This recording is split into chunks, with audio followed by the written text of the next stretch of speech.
지하철에서 칠순 노모를 때린 조폭, 그 사실을 알게 된 손녀이자 해병대 수색대 대령 여군이 조폭들에게 복수를 하는 참교육 이야기입니다. 매일 새벽 인천 송도 국제도시의 고층 빌딩 숲 아래를 지나는 지하철 1호선은 고요했다.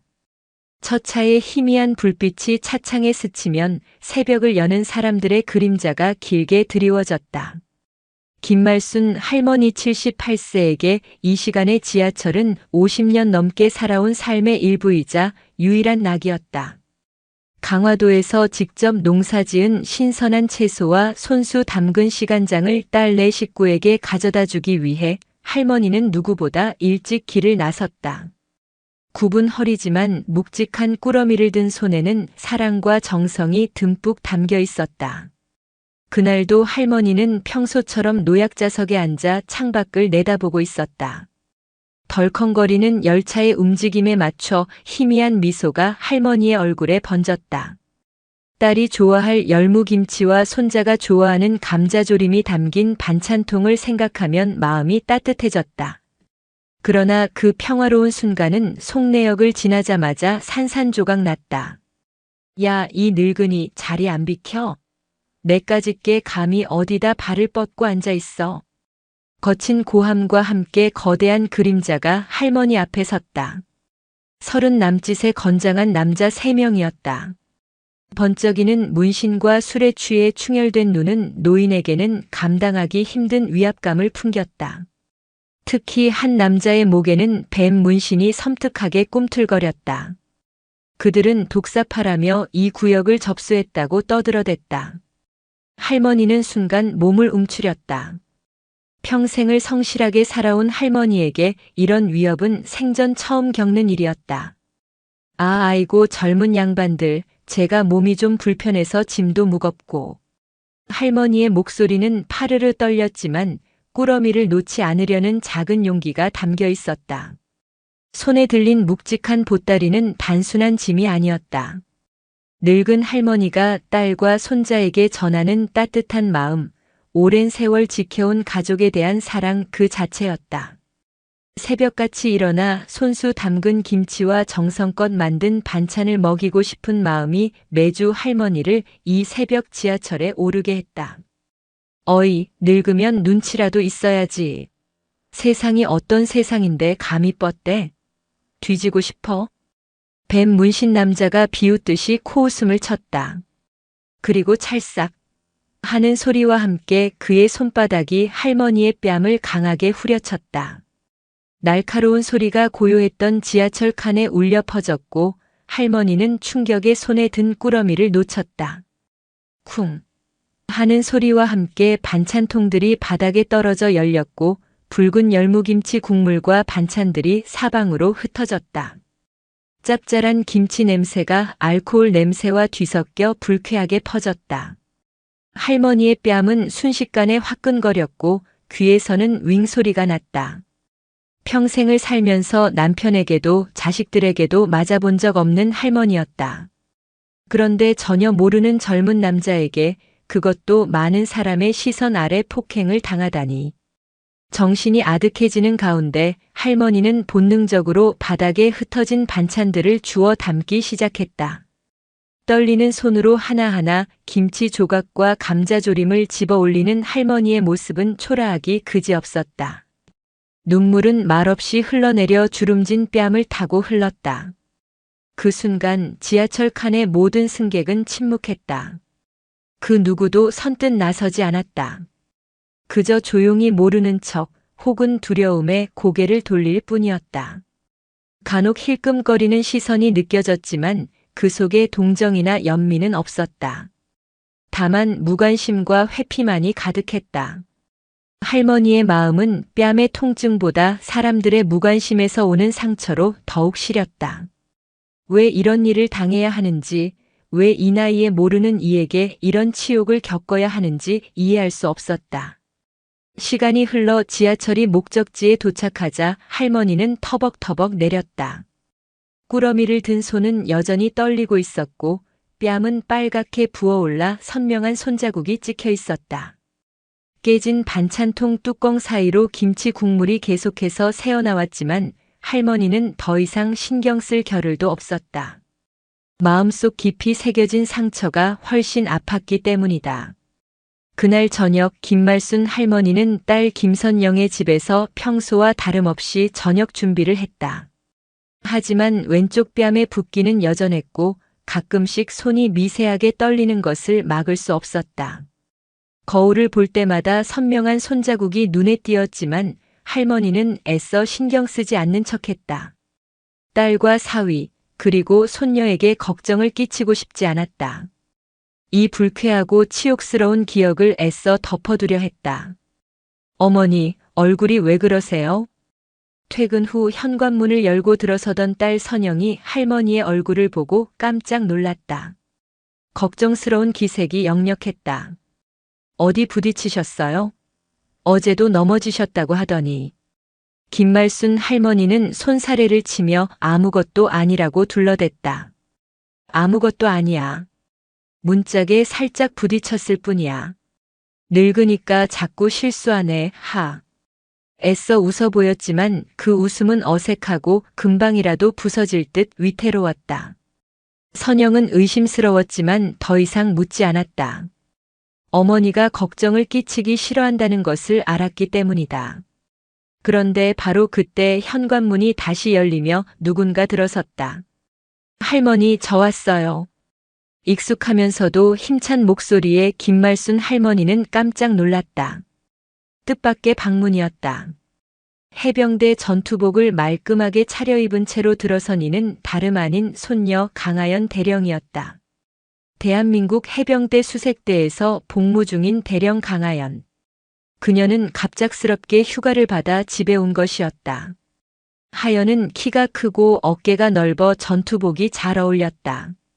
평소보다 더 날카로워 보이는 눈빛과 단단해진 몸매에서 해병대 수색대 훈련의 혹독한 흔적이 역력했다. 그녀의 눈은 매서웠다. 단순한 시력이 아니라 오랫동안 극한 상황에서 단련된 통찰력이 깃든 눈이었다. 엄마, 할머니. 하연이 깜짝 휴가 나왔어요. 모레까지 있다가 들어가야 해요. 하연은 환하게 웃으며 가족들을 반겼지만 그녀의 시선은 곧바로 김말순 할머니의 얼굴에 멈췄다. 해병대 수색대에서 훈련받은 하연의 눈에는 평범한 사람들이 놓치는 것들이 보였다. 할머니 뺨의 붓기, 선명하게 남아있는 손자국의 모양, 그리고 평소와 다르게 움츠러든 어깨와 슬픔이 서린 눈빛. 이런 상처는 문짝에 부딪혀서 생기는 것이 아니라는 것을 강하연 대령은 직감적으로 알 수 있었다. 할머니, 얼굴이 왜 그러세요? 하연의 목소리에는 평소와 다른 칼날 같은 날카로움이 섞여 있었다. 해병대 수색대 지휘관으로서의 냉철함과 사랑하는 할머니에 대한 걱정이 뒤섞인 날카로움이었다. 그녀의 직업은 거짓말을 용납하지 않았다. 그녀의 임무는 항상 진실을 파헤치는 것이었으니까. 누가 그랬어요? 김말순 할머니는 당황했다. 손녀의 눈빛이 너무나 예리해서 거짓말을 할 수가 없었다. 아, 아니야. 그냥 실수로. 할머니, 저한테 거짓말하지 마세요. 하연은 할머니에게 다가가 조심스럽게 얼굴을 살펴봤다. 그녀의 군사 훈련으로 다져진 시야는 상처의 형태와 원인을 정확하게 파악했다. 이건 누군가 손바닥으로 강하게 때린 상처예요. 크기나 각도를 보면 성인 남성의 손이고 상당한 힘으로 가격한 흔적입니다. 김말순 할머니는 결국 고백할 수밖에 없었다. 지하철에서 있었던 일을 차근차근 이야기했다. 노약자석에 앉아 있었는데 문신한 남자들이 올라와 자리를 비키라고 했고 거절했더니 뺨을 때렸다는 것까지. 이야기를 듣는 내내 강하연 대령의 얼굴은 점점 굳어졌다. 주먹을 꽉 쥐고 있는 손마디가 하얗게 변했다. 그 사람들이 누구예요? 어떻게 생겼어요? 하연의 목소리는 얼음처럼 차가웠다. 평소 온화하고 다정했던 손녀와는 전혀 다른 모습이었다. 그녀의 눈빛은 마치 사냥감을 노리는 맹수처럼 번뜩였다. 할머니의 안전과 존엄이 침해당한 순간 그녀는 더 이상 평범한 손녀가 아니었다. 그녀는 대한민국 해병대 수색대 대령 강하연이었다. 하연아, 그냥 넘어가자. 괜찮아. 내가 괜히 일에 휘말리면 어떻게 해? 너는 군인인데 문제 생기면 안 되잖아. 김말순 할머니는 떨리는 손으로 손녀의 손을 붙잡았다. 혹시라도 손녀가 자신 때문에 곤란해질까봐 걱정하는 마음이었다. 하지만 강하연 대령의 마음속에는 이미 걷잡을 수 없는 분노가 격렬하게 끓어오르고 있었다. 해병대 수색대 대령으로서 그녀는 국가와 국민을 수호하는 임무를 맡고 있었다. 그 임무에는 약한 자를 보호하고 정의를 실현하는 것도 포함되어 있었다. 자신의 할머니가 무방비 상태에서 폭행당하고 그 누구도 나서지 않았다는 사실은 그녀의 군인 정신에 깊은 상처를 남겼다. 그날 밤 강하연은 잠들지 못했다. 할머니가 당한 일이 머릿속에서 계속 맴돌았다. 칠순이 넘은 노인에게 감히 손을 올린다는 것. 그것도 노약자석에 앉아있는 할머니를 때린다는 것은 도저히 용납할 수 없는 패륜적인 행위였다. 해병대 수색대에서 배운 것은 단순히 전투 기술만이 아니었다. 약한 자를 보호하고 정의를 실현하는 것이 군인의 가장 기본적인 의무이자 정신이라는 것을 그녀는 수없이 교육받고 실천해왔다. 지금 자신의 가장 소중한 가족이 그 정의의 사각지대에서 폭행을 당했다. 그녀는 망설일 이유가 없었다.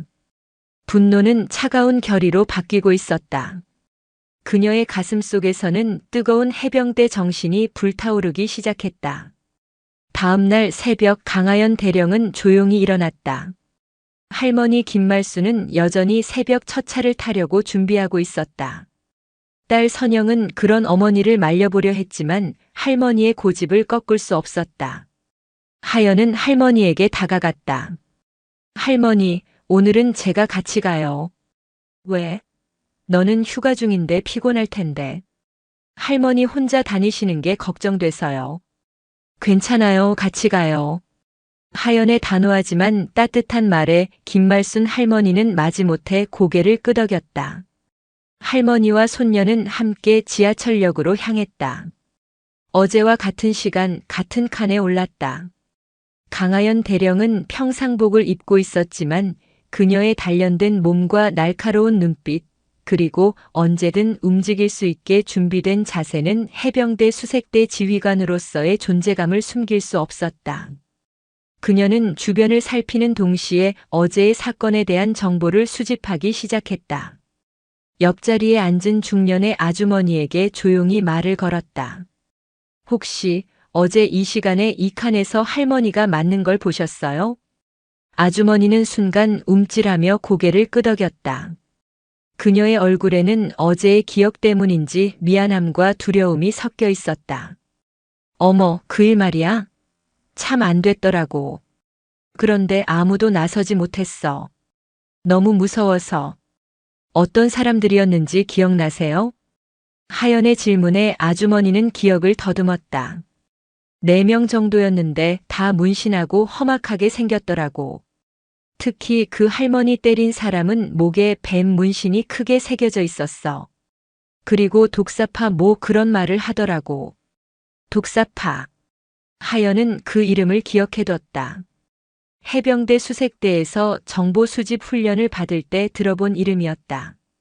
인천 구월동 일대를 중심으로 활동하는 중간 규모의 조직폭력배. 지하철이 목적지에 도착했을 때 하연은 결심을 굳혔다. 할머니를 딸의 집에 데려다 준 후 혼자 돌아가는 길에 휴대폰을 꺼냈다. 해병대 수색대 시절 함께 훈련받았던 선배들에게 연락을 취했다. 선배님, 저 강하연입니다. 급한 일이 있어서 연락드려요. 전화 너머로 박 상사의 목소리가 들렸다. 박 상사는 강하연이 해병 소위 시절 함께 특수 임무를 수행했던 믿음직한 선배이자 현재는 민간 보안업체에서 일하며 광범위한 정보망을 유지하고 있는 인물이었다. 하연아, 무슨 일이야? 대령식이나 돼서 나한테까지 연락할 정도면 큰일 났나 본데? 제 할머니가 조폭들한테 폭행당했어요. 독사파라는 조직인 것 같은데 정보 좀 알아봐 주실 수 있나요? 박 상사는 잠시 침묵했다. 그리고 이내 단호한 목소리로 답했다.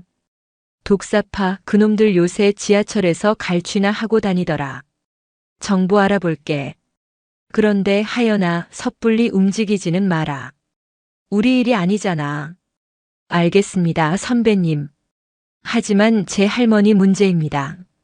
하연의 마음은 이미 정해져 있었다. 할머니를 때린 그 자들을 그냥 놔둘 수는 없었다. 해병대 수색대에서 배운 것은 정의를 실현하고 약한 자를 보호하는 것이었고 지금이 바로 그것을 실천할 때라고 생각했다. 그녀는 부대로 돌아가는 KTX 안에서 계획을 세우기 시작했다. 독사파에 대한 정보를 수집하고 할머니를 때린 그 남자를 찾아내는 것. 그리고 합법적인 선에서 그 누구도 예상치 못할 방식으로 응징하는 것. 해병대 수색대 대령으로서의 냉철한 판단력과 뛰어난 정보 분석 능력이 발휘되기 시작했다. 부대로 복귀한 하연은 평소와 달리 침묵에 잠겨 있었다. 동료들이 말을 걸어도 대답이 짧았고 고된 훈련에도 불구하고 어딘가 집중하지 못하는 모습이 역력했다. 점심시간이 되자 하연은 혼자 구석진 곳으로 가서 휴대폰을 꺼냈다. 박 상사에게서 온 메시지가 있었다. 하연아, 독사파 정보 확인했다. 조직 규모는 크지 않지만 9월동 클럽 일대를 중심으로 활동하고 있어. 행동대장이 이덕배라는 놈인데 지하철 갈취나 노인 사기 같은 비열한 짓들을 주로 해. 전과도 많아. 사진도 구했으니 확인해봐. 하연은 전송받은 사진을 보는 순간 주먹을 꽉 쥐었다. 바로 그 남자였다. 할머니를 때린 그 뱀 문신의 남자 이덕배. 그의 인상착의와 나이 그리고 잔혹한 눈빛까지 할머니가 묘사했던 그 모습과 완벽하게 일치했다. 이덕배 48세. 독사파 행동대장. 폭행, 갈취, 사기 등으로 여러 차례 실형을 받았지만 번번이 집행유예나 단기간 복역 후 풀려났다.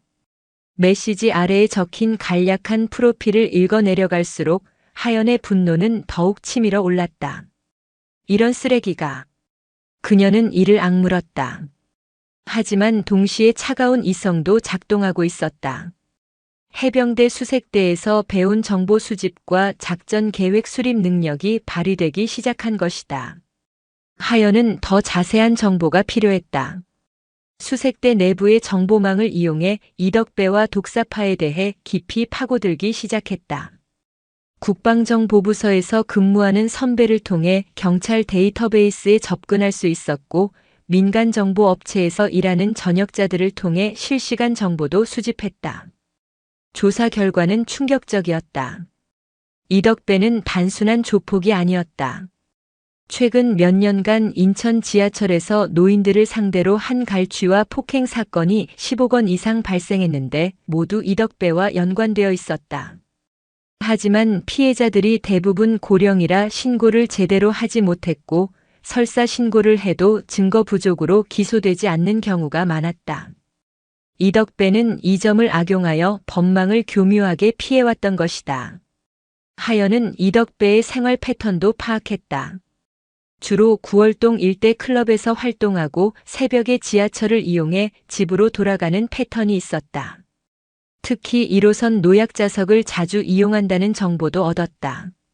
조사를 더 깊이 해보니 그에게는 노약자석에 대한 이상한 집착과 특이한 기억이 있는 것 같았다. 하지만 더 중요한 정보가 하연을 기다리고 있었다. 이덕배의 출생 기록을 조사하던 중 하연은 믿을 수 없는 사실을 발견했다. 이덕배의 출생지와 할머니 김말순의 과거 거주지가 일치하는 것이었다. 그것도 정확히 같은 시기에. 마치 신락 같은 인연의 끈이 기묘하게 얽혀 있는 듯 했다. 하연은 가슴이 철렁 내려앉는 것을 느꼈다. 혹시 설마 하는 의심이 머릿속을 스쳐 지나갔다. 하연은 휴대폰을 들고 할머니에게 전화를 걸었다. 손가락이 떨렸다. 할머니, 제가 물어볼 게 있어요. 혹시 옛날에 엄마 선영 말고 다른 아이를 낳으신 적이 있으세요? 전화 너머로 긴 침묵이 흘렀다. 숨막히는 정적 속에서 하연은 할머니의 떨리는 숨소리를 들을 수 있었다. 왜 그런 걸 물어보니? 김말순 할머니의 목소리가 미세하게 떨리고 있었다. 그녀의 목소리에는 감출 수 없는 불안감과 슬픔이 묻어 있었다. 할머니, 솔직히 말씀해 주세요. 저한테는 숨기실 필요 없어요. 하연의 간절한 목소리에 김말순 할머니는 결국 깊은 한숨을 내쉬며 진실을 털어놓았다. 그래, 있었어. 내 딸 선영이보다 5살 먼저 낳은 아이가 하나 있었지. 덕배. 이덕배라고. 김말순 할머니의 목소리는 점점 작아졌다. 마치 먼 옛날의 아픈 기억을 더듬는 듯 했다.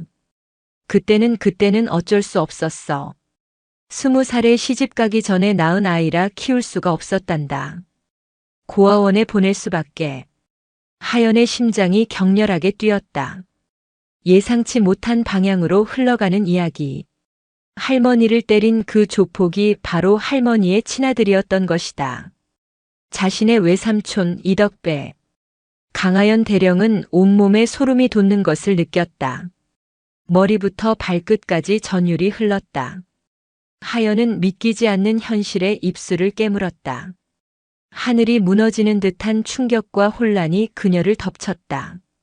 할머니, 혹시 그 사람이 지하철에서 할머니를 때린 그 남자였나요? 응, 그 아이야.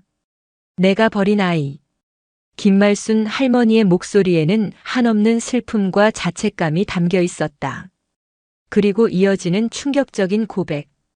몇 년 전부터 알고 있었어. 우연히 길에서 마주쳤는데 어릴 때 모습 그대로더라고. 하지만 다가갈 수가 없었어. 내가 무슨 자격으로. 하연은 머리가 복잡해졌다. 복수를 계획하고 있던 상대가 바로 할머니의 친아들이자 자신의 외삼촌이었다니. 이것은 단순한 범죄가 아니었다. 뒤틀리고 비극적인 인연의 실타래였다. 하지만 동시에 더욱 화가 났다. 친어머니를 때렸다는 사실이 더욱 용납할 수 없었기 때문이다. 아무리 버려졌다고 해도 자신을 낳아준 어머니에게 폭력을 휘두르는 것은 인간으로서 할 수 없는 패륜이었다.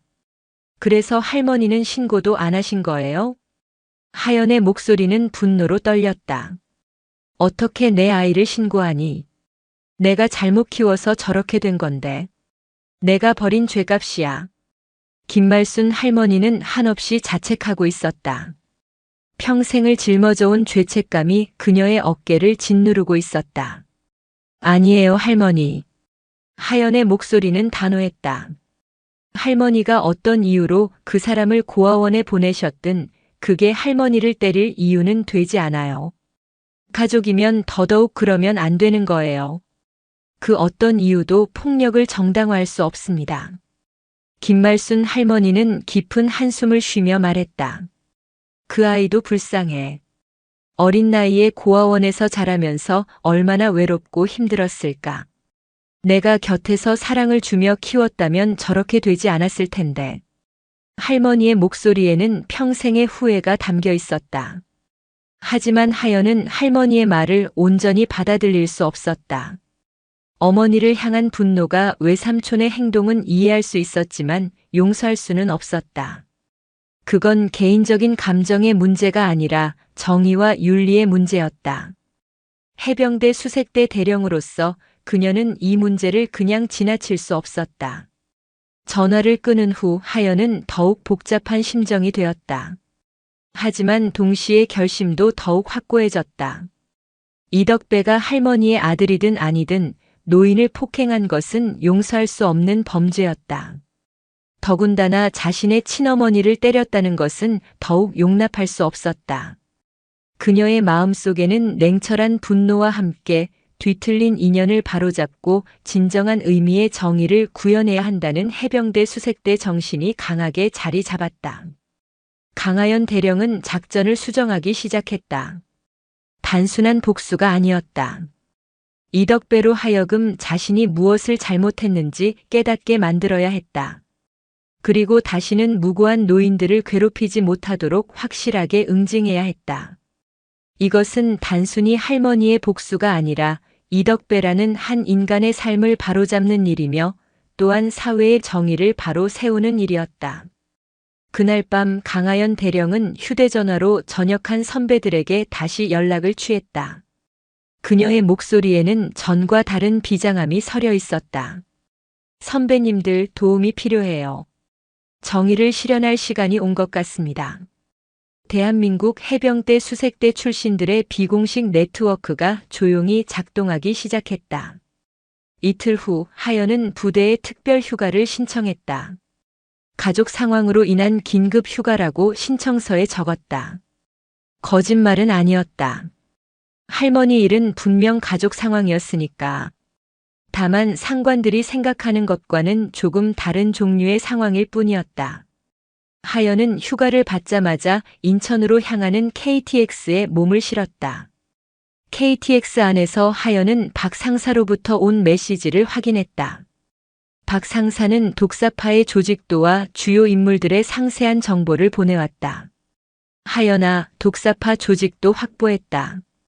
이덕배가 보스고 밑에 직속 부하가 3명 있어. 김태식, 오민호, 최정혁. 모두 전과자들이고 이덕배와 함께 지하철 갈취에 가담한 놈들이야. 위치 추적도 가능하고 그들의 약점도 파악했어. 각자 어떤 종류의 범죄에 연루되어 있는지, 어떤 방식으로 돈을 벌고 있는지 상세히 파악했으니 작전에 참고하도록. 하연은 고개를 끄덕였다. 해병대 수색대에서 배운 것 중 하나가 바로 적을 알고 나를 아는 것이었다. 이덕배와 독사파에 대한 정보가 많을수록 작전 성공 확률이 높아질 터였다. 그녀는 박 상사가 보내온 자료를 면밀히 분석했다. 조직의 구조, 각자의 역할 분담, 주요 활동 무대, 그리고 무엇보다 중요한 그들의 약점. 해병대 수색대 대령으로서 그녀의 임무는 목표 달성을 위한 최적의 전략을 수립하는 것이었다.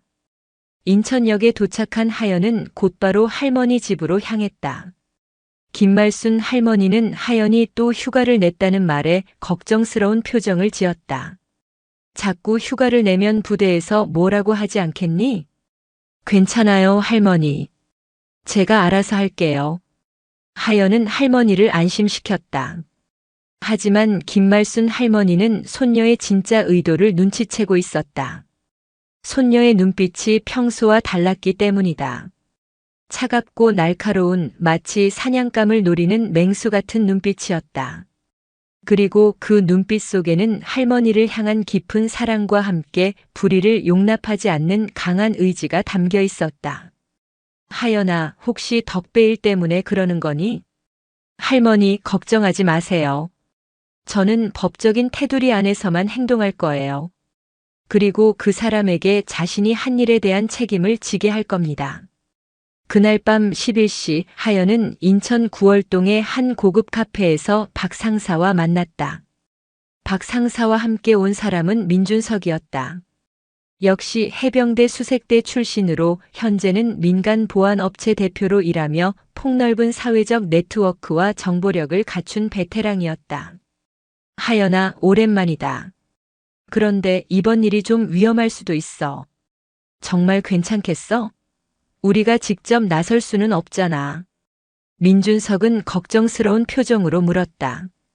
그들의 해병대 수색대 경험은 불법적인 일에 휘말리는 것을 극도로 경계하게 했다. 선배님, 제 할머니를 때린 놈들이에요. 그냥 넘어갈 수는 없어요.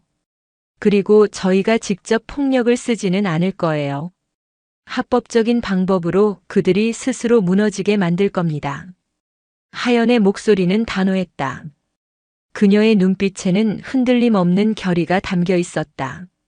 민준석은 테이블 위에 태블릿을 올려놓고 화면을 켰다. 화면에는 독사파의 조직도가 상세하게 그려져 있었다. 독사파 조직도야. 이덕배가 보스고 밑에 직속 부하 3명이 있어. 김태식, 오민호, 최정혁. 주요 수입원은 클럽 상납금과 지하철 갈취, 그리고 노인 대상 보이스피싱이야. 참 비열한 놈들이지. 민준석의 목소리에는 경멸감이 묻어 있었다. 하연은 화면을 주의 깊게 살펴봤다. 이덕배의 행동 패턴, 부하들의 역할 분담, 그들이 자주 가는 장소들까지 상세하게 정리되어 있었다. 해병대 수색대에서 수없이 진행했던 작전 브리핑과 다를 바 없었다. 이 정보들은 어떻게 구한 거예요? 우리 업체에서 클럽 보안 일을 하다 보니 자연스럽게 알게 된 거야. 합법적으로 얻은 정보들이니 걱정하지 마. 박 상사가 커피를 한 모금 마시고 말했다. 하연아, 그런데 진짜 이덕배가 내 할머니 아들이 맞아? 네, 확인했어요. 할머니가 직접 인정하셨고 출생 기록도 일치해요. 그럼 더 복잡하겠네. 가족이잖아. 민준석의 얼굴에 복잡한 표정이 스쳐 지나갔다. 가족이라서 더 용서할 수 없어요. 하연의 목소리에는 억누를 수 없는 분노가 담겨 있었다. 친어머니를 때리는 놈이 어디 있어요? 그것도 7순이 넘은 노인을 말이에요. 가족이면 더더욱 보호해야 하는 거 아닌가요? 민준석과 박 상사는 고개를 끄덕였다. 하연의 말이 옳았다.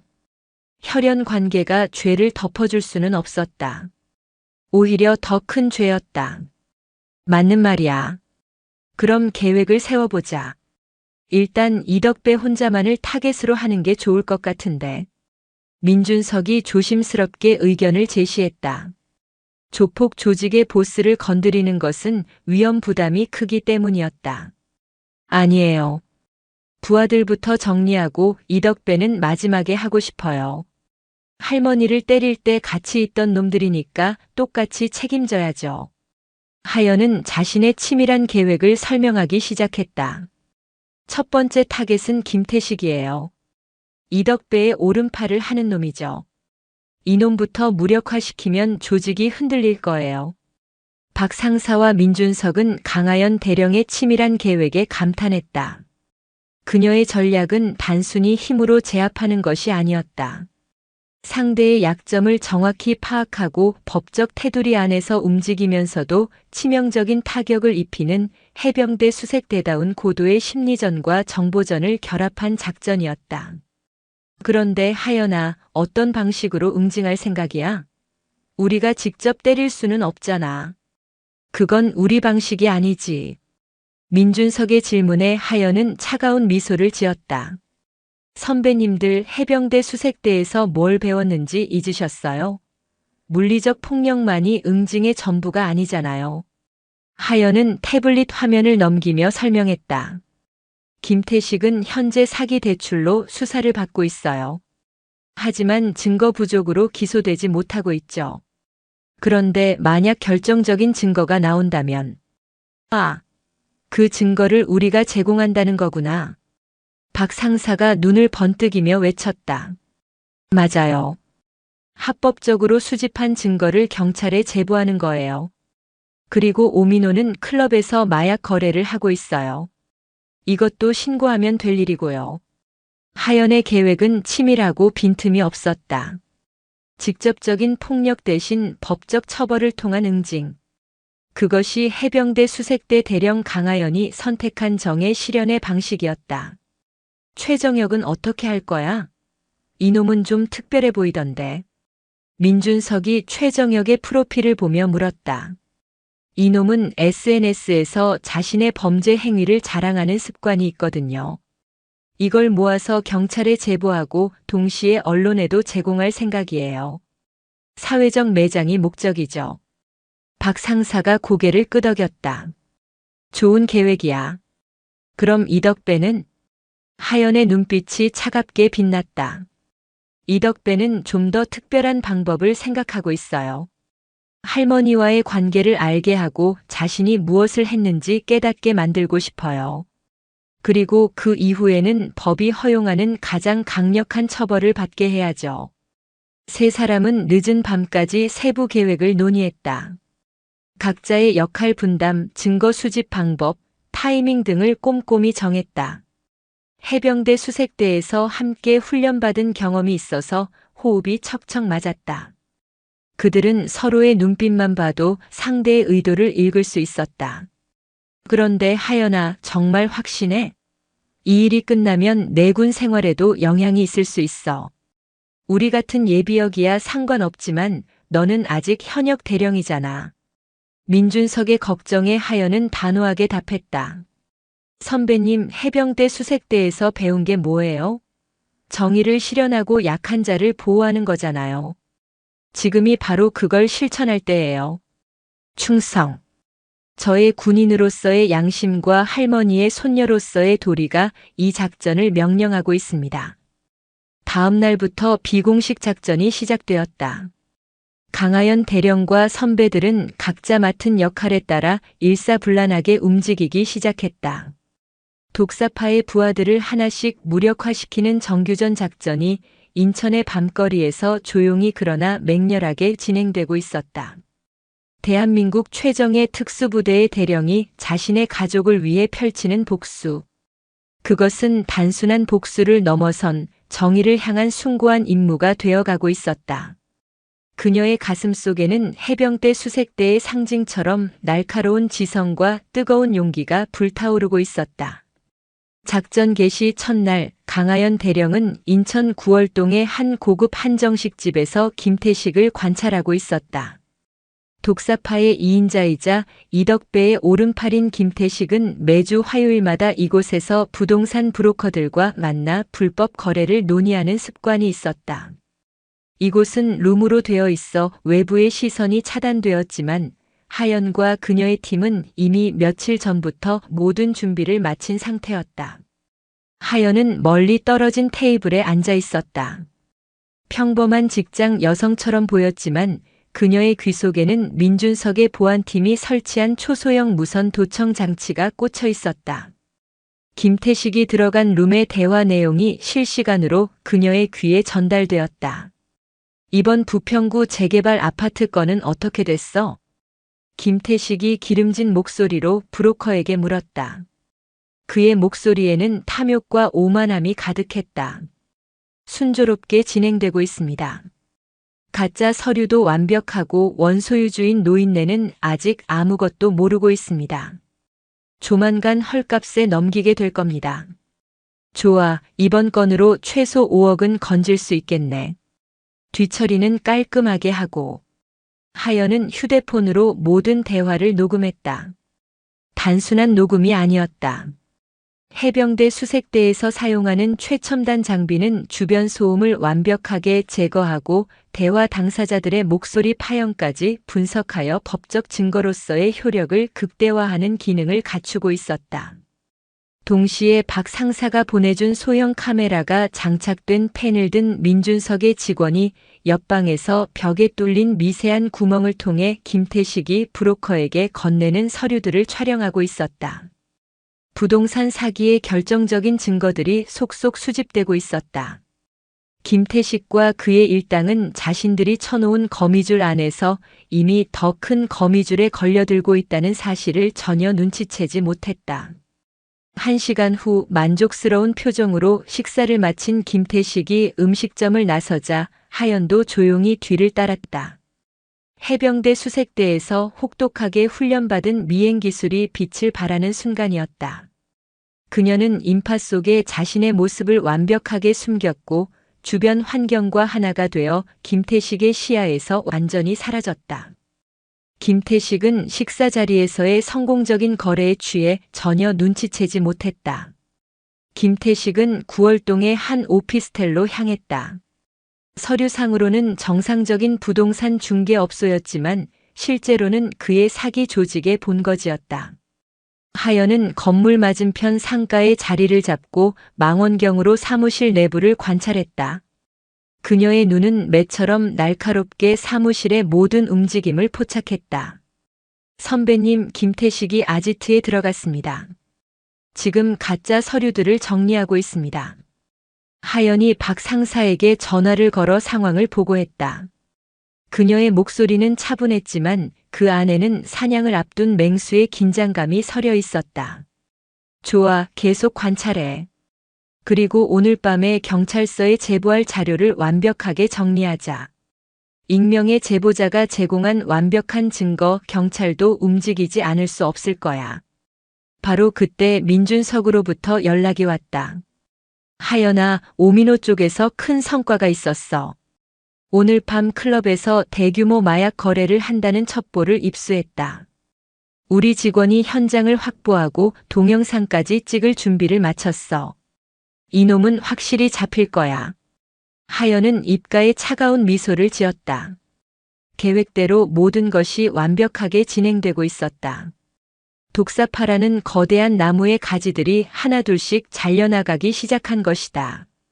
이제 남은 것은 썩어버린 기둥을 쓰러뜨리는 일뿐이었다. 다음 날 새벽 동이 트기도 전에 김태식의 사무실에 경찰이 들이닥쳤다. 하연의 팀이 제보한 자료를 바탕으로 한 압수수색이었다. 경찰은 사무실 곳곳에 숨겨져 있던 가짜 계약서와 인감, 대포폰, 그리고 피해자들의 명단을 모두 발견했다. 김태식은 잠옷바람으로 자신의 사무실 소파에서 자다가 현행범으로 체포되었다. 이게 어떻게 된 거야? 누가 신고했어? 내 주변에 스파이가 있다는 거야? 그의 고함은 공허한 메아리가 되어 흩어졌다. 이미 늦었다. 하연의 팀이 제공한 증거들은 너무나도 명백하고 결정적이어서 그가 빠져나갈 구멍은 어디에도 없었다. 이덕배는 자신의 오른팔인 김태식이 체포되었다는 소식을 듣고 크게 당황했다. 대체 뭐가 어떻게 된 거야? 김태식이 그렇게 조심스럽게 일했는데 경찰이 어떻게 알고 들이닥친 거지? 이덕배는 불안해하기 시작했다. 자신의 오른팔이 잡혔다는 것은 조직에 큰 타격이었기 때문이다. 그는 단순한 재수 없는 일이라고 애써 스스로를 위로했지만 마음 한구석에서는 불길한 예감이 피어오르고 있었다. 마치 보이지 않는 누군가가 자신들의 숨통을 서서히 조여오는 듯한 섬뜩한 느낌이었다. 그는 아직 이 모든 일의 배후에 해병대 수색대 대령이 있다는 사실은 꿈에도 상상하지 못하고 있었다. 그저 막연한 불안감 속에서 그는 다음 차례가 누구일지 생각하며 초조하게 담배 연기만 내뿜고 있었다. 김태식의 구속은 독사파의 첫 번째 균열을 만들었다. 이덕배는 불안감을 감추기 위해 남은 부하들을 다그치며 평소보다 더 거칠게 행동했지만 그럴수록 조직의 동요는 커져만 갔다. 강하연 대령의 작전은 정확히 그 점을 노리고 있었다. 이제 두 번째 목표 클럽에서 마약을 유통하는 독사 같은 존재 오민호를 향한 그물이 펼쳐졌다. 작전의 무대는 인천 구월동의 가장 화려하고 은밀한 클럽 블랙홀이었다. 이곳은 오민호의 주된 활동 무대이자 독사파의 주요 자금줄 중 하나였다. 현역 군인인 하연이 직접 잠입하는 것은 불가능했고 그럴 필요도 없었다. 민준석의 보안업체가 바로 이 클럽의 보안을 담당하고 있었기 때문이다. 그의 직원 중 한 명인 강태성 과장은 해병대 수색대 출신의 베테랑으로 이미 몇 달 전부터 클럽 내부의 정보를 수집하며 민준석에게 보고하고 있었다. 대표님, 오늘 밤 12시 VIP 룸에서 오민호가 대만 쪽 조직과 큰 거래를 할 예정입니다. 필로폰 2kg 규모입니다. 현장에서 놈을 덮칠 절호의 기회입니다. 강태성 과장의 보고는 간결하고 정확했다. 민준석은 이 정보를 즉시 하연과 박 상사에게 전달했다. 세 사람은 화상 통화를 통해 마지막 작전 계획을 점검했다. 현장에서의 증거 확보가 가장 중요합니다. 강태성 과장님. 안전하게 촬영이 가능하시겠습니까? 하연의 목소리에는 강태성 과장의 안전을 걱정하는 마음이 담겨 있었다. 걱정 마십시오, 대령님. 룸 천장에 설치된 몰래카메라와 제 몸에 부착된 보디캠으로 모든 것을 기록할 겁니다. 완벽한 증거를 확보하겠습니다. 그날 밤 12시 클럽 블랙홀은 화려한 조명과 심장을 울리는 음악 그리고 젊은이들의 열기로 가득 찼다. 강태성 과장은 평소처럼 보안 요원의 복장을 하고 VIP 룸 복도를 순찰했다. 그의 눈빛은 냉철했고 모든 감각은 최고조로 곤두서 있었다. 잠시 후 오민호가 대만 조직원으로 보이는 남자 2명과 함께 VIP 룸으로 들어갔다. 강태성 과장은 그들의 뒤를 따라가며 자연스럽게 복도를 지켰다.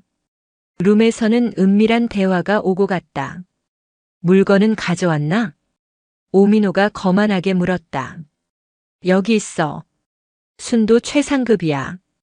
돈은 준비됐겠지? 대만 조직원이 돈 가방을 가리키며 말했다. 오민호가 가방을 열어 돈다발을 확인하는 순간, 그리고 대만 조직원이 필로폰이 담긴 봉투를 테이블 위에 올려놓는 그 순간 강태성 과장의 보디캠과 천장의 몰래카메라는 모든 장면을 빠짐없이 기록하고 있었다. 거래가 성사되고 그들이 악수를 나누는 순간까지 완벽한 증거가 확보되었다. 거래를 마친 오민호가 룸에서 나오자 강태성 과장은 아무 일 없었다는 듯 고개를 숙여 인사했다. 오민호는 의심 없이 그를 지나쳐 클럽의 소음 속으로 사라졌다. 강태성 과장은 즉시 확보한 영상을 민준석에게 전송했다. 영상은 곧바로 하연과 박 상사에게 전달되었다. 완벽합니다. 하연은 영상을 확인하고 짧게 말했다.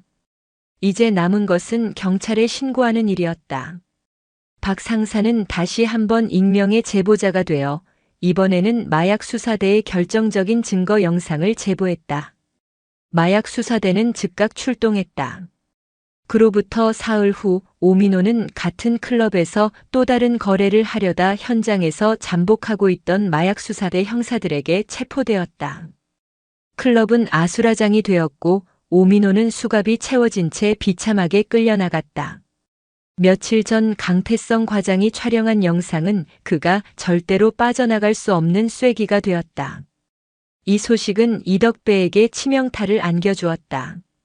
김태식에 이어 오민호까지 조직의 기둥 2개가 연달아 무너져 내린 것이다.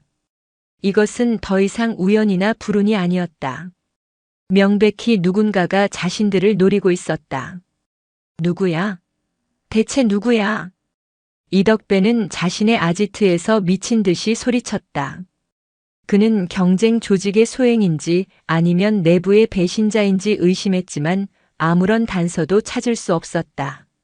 상대는 그림자처럼 움직이며 자신들의 약점만을 정확하게 공격해왔다. 그는 극심한 불안감과 공포에 휩싸였다. 평생을 폭력과 배신 속에서 살아온 그였지만 이런 종류의 공포는 처음이었다.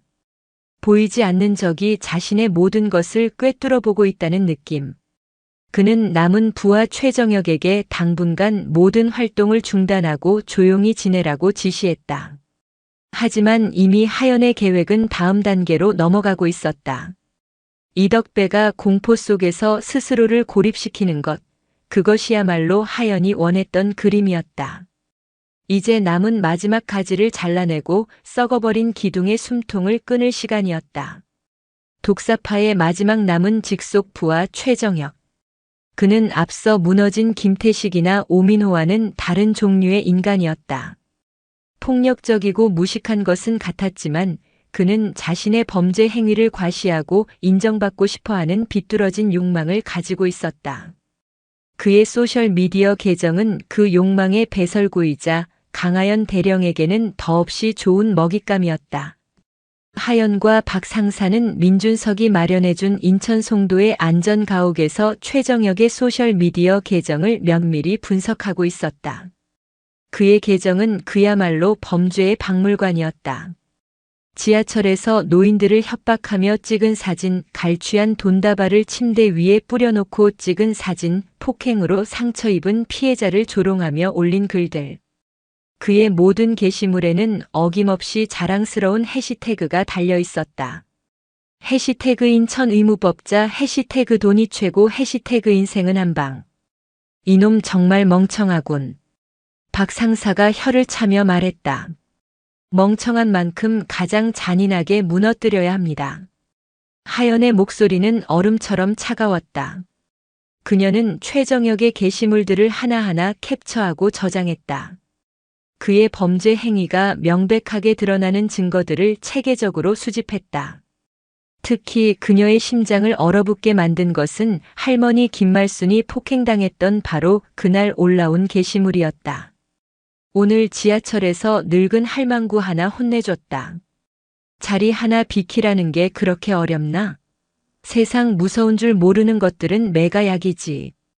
해시태그 참교육 해시태그 노인 공경은 셀프. 그 글 밑에는 의기양양하게 웃고 있는 자신의 셀카 사진이 첨부되어 있었다. 하연은 모니터를 응시하며 주먹을 꽉 쥐었다. 손마디가 하얗게 질릴 정도로 분노가 치밀어 올랐지만 그녀의 눈은 조금의 흔들림도 없이 냉철하게 빛나고 있었다. 하연과 박 상사는 수집한 자료들을 그냥 경찰에 넘기지 않았다. 그들은 이 자료들을 바탕으로 하나의 이야기를 만들었다. 최정역의 범죄 연대기를 시간순으로 정리하고 그의 잔혹함과 비인간성을 극명하게 보여주는 게시물들을 배치했다. 그리고 그 정점에는 김말순 할머니를 폭행한 날의 게시물을 두어 그의 패륜적인 행각을 만천하에 공개할 준비를 마쳤다. 작전은 동시에 이루어졌다. 박 상사는 정리된 자료들을 인천지방경찰청 사이버수사대에 익명으로 제보했다. 동시에 하연은 평소 사회정의 문제에 깊은 관심을 가지고 있던 한 탐사보도 전문 기자에게 이메일로 모든 자료를 보냈다. 경찰의 법적 처벌과 언론을 통한 사회적 심판을 동시에 진행하는 전략이었다. 며칠 후 대한민국이 발칵 뒤집혔다. 소셜미디어로 범죄 자랑한 조폭, 노인 폭행까지 인증 전 국민 경악. 탐사보도 전문 매체의 기사는 포털 사이트 메인을 장식했고 순식간에 수많은 언론사들이 이 사건을 대서특필하기 시작했다. 최정역의 실명과 얼굴, 그리고 그가 올렸던 끔찍한 게시물들이 모자이크도 없이 전국에 공개되었다. 대중의 분노는 들불처럼 번져나갔다. 그의 소셜미디어 계정은 순식간에 비난 댓글로 마비되었고 그의 신상 정보는 인터넷 곳곳으로 퍼져나갔다. 그는 디지털 지옥에 갇혔다. 형님, 저 어떻게 해요? 온 세상 사람들이 저를 알아봐요. 최정역은 이덕배에게 울먹이며 전화했다. 길에서도 사람들이 손가락질하고 집 앞에는 기자들이 몰려와 있어요. 이덕배는 아무 말도 할 수 없었다. 이제 그는 심각한 표정을 짓는 것조차 사치였다. 공포가 그의 온몸을 지배하고 있었다. 부하 3명이 모두 무력화되었다. 김태식은 구속되었고 오민호도 마약 혐의로 재판을 기다리고 있었다. 그리고 최정역은 사회적으로 완전히 매장되어 더 이상 조직 활동을 할 수 없는 상태가 되었다. 누군가 우리를 체계적으로 무너뜨리고 있어. 이덕배는 확신했다. 이것은 우연이 아니었다. 누군가 치밀하게 계획해서 자신을 공격하고 있는 것이다. 하지만 그는 자신을 공격하는 상대가 누구인지 전혀 알지 못했다. 설마 자신이 지하철에서 하찮게 여기며 때렸던 그 노파의 손녀가 대한민국 최정예 해병대 수색대의 대령이라는 것은 꿈에도 생각하지 못했다. 불안감에 휩싸인 이덕배는 최정역을 닥달했다. 내가 뭘 잘못했는지 누구한테 원한을 샀는지 전부 다 불어. 뭔가 있을 거 아니야. 형님, 진짜 아무것도 없어요. 그냥 평소처럼. 평소처럼? 그 평소처럼 하던 짓 때문에 이 사달이 난 거 아니야. 그 할망구 말고 또 누구 건드렸어. 이덕배는 그 할머니 사건이 이렇게까지 커질 줄은 몰랐다. 단순한 노인 폭행 사건이 아니었다.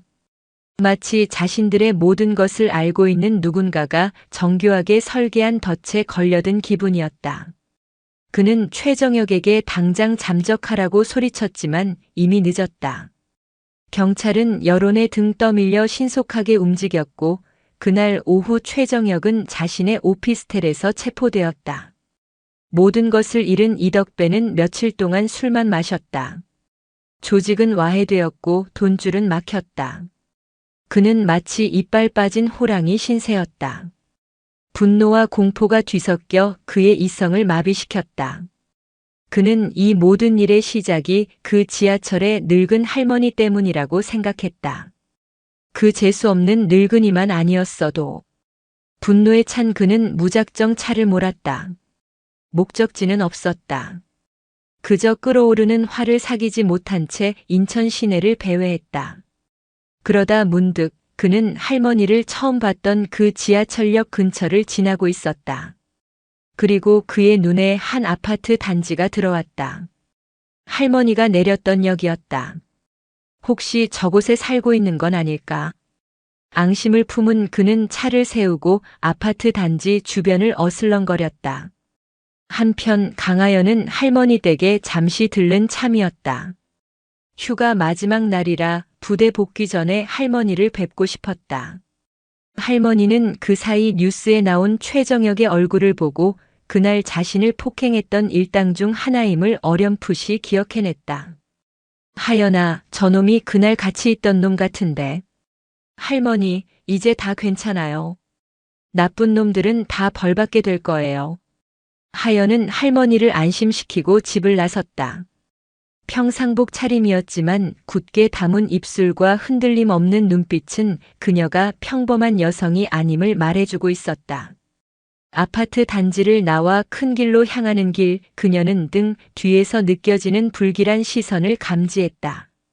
수년간 전장에서 단련된 감각이었다.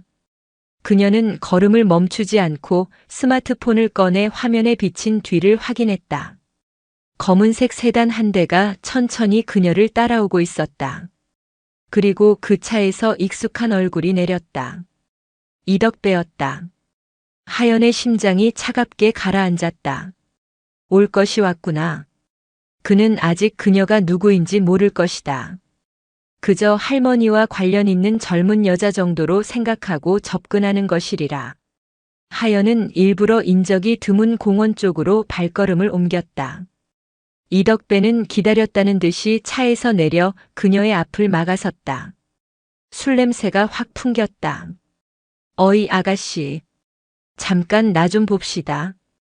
이덕배의 눈은 욕망과 분노로 번들거렸다. 그는 강하연의 위아래를 훑어보았다.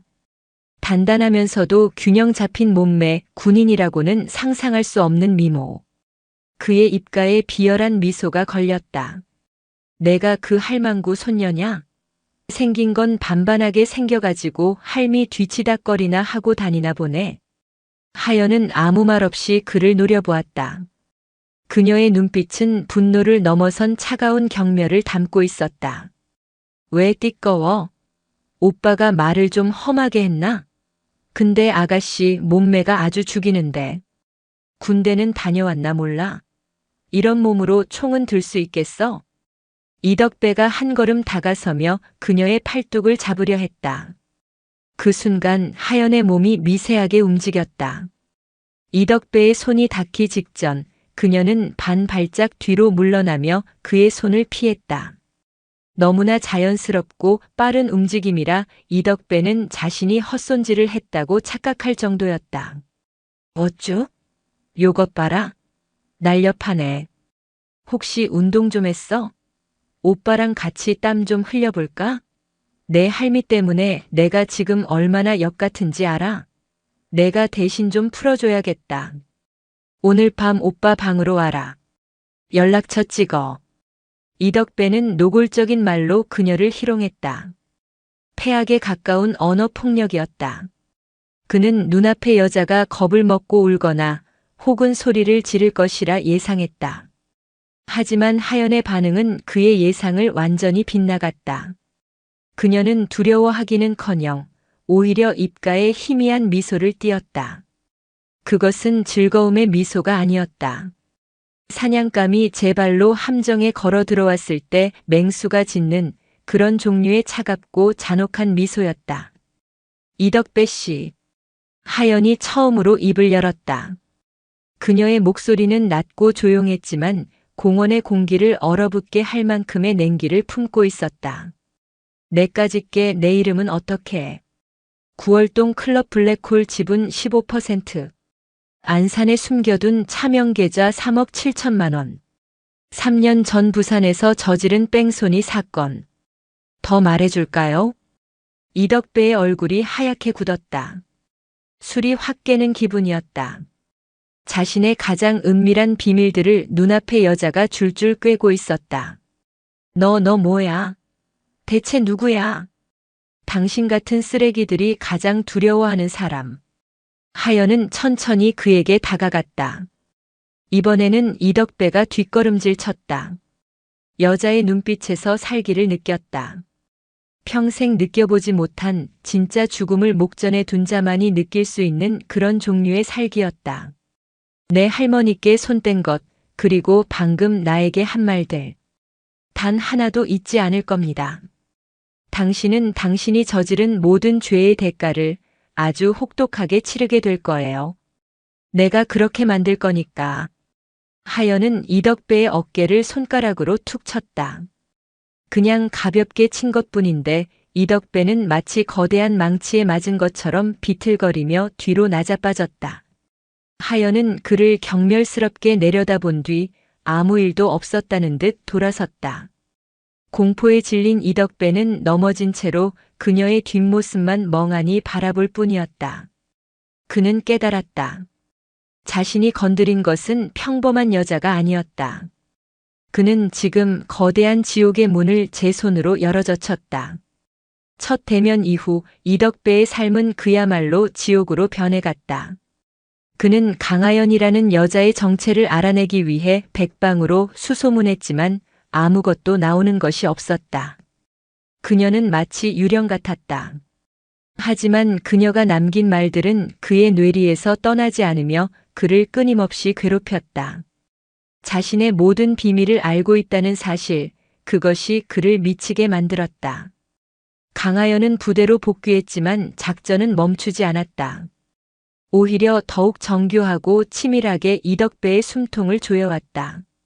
그녀는 민준석과 박 상사를 통해 이덕배의 자금줄을 차단하는 작전에 돌입했다. 선배님, 이덕배가 안산에 숨겨둔 차명 계좌부터 처리해야 합니다. 국세청에 익명으로 제보할까? 탈세 혐의로. 그것만으로는 부족해요. 그 돈을 아예 묶어버려야 합니다. 하연의 계획은 대담했다. 그녀는 계좌 명의자인 노인의 정보를 파악했고 그 노인이 과거 이덕배에게 사기를 당해 명의를 도용당했다는 사실을 알아냈다. 하연의 팀은 노인의 가족에게 접근해 법적인 절차를 밟도록 도왔다. 금융감독원에 지급정지를 신청하고 이덕배를 사기 및 공갈 혐의로 고소하게 한 것이다. 갑작스러운 지급정지와 고소에 이덕배는 속수무책으로 당했다. 비상금으로 숨겨두었던 3억 7천만 원이 공중에 떠버린 것이다. 어떻게 된 거야? 내 돈. 누가 손을 쓴 거야? 그가 포효했지만 되돌아오는 것은 없었다. 설상가상으로 국세청에서 특별 세무조사가 시작되었다. 클럽 블랙홀의 지분에 대한 탈세 혐의였다. 이 역시 하연의 팀이 제보한 정보 때문이었다. 수억 원에 달하는 추징금이 부과될 것이라는 소식에 클럽의 다른 주주들은 이덕배의 지분을 강제로 회수하려 움직였다. 그의 마지막 돈줄마저 끊기기 일보 직전이었다. 이덕배는 완전히 고립되었다. 돈도 부하도 모두 잃었다.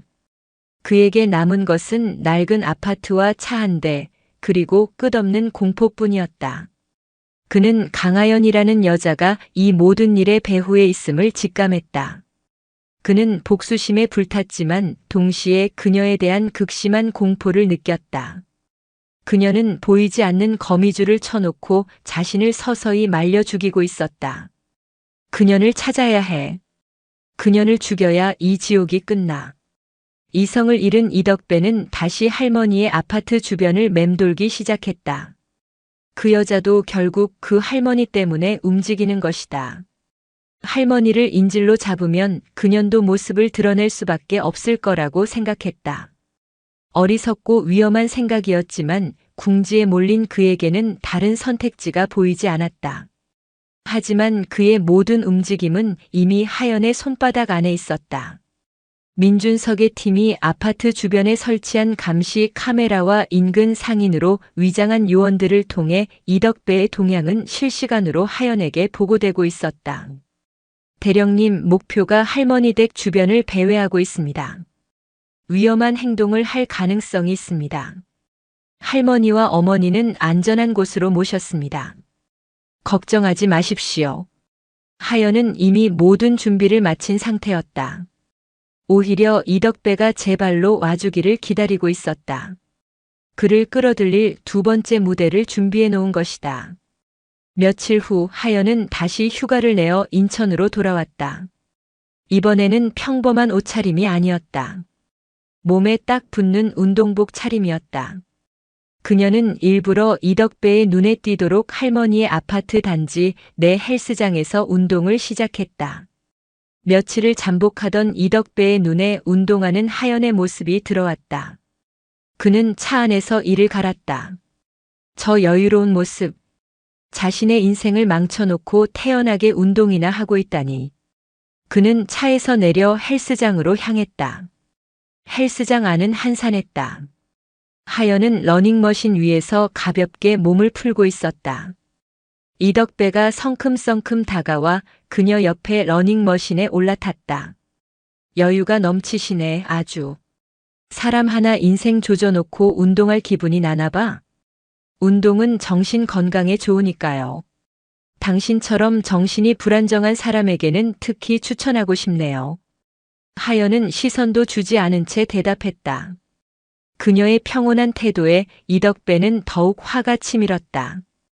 이 쌍년이 내가 한 짓이지?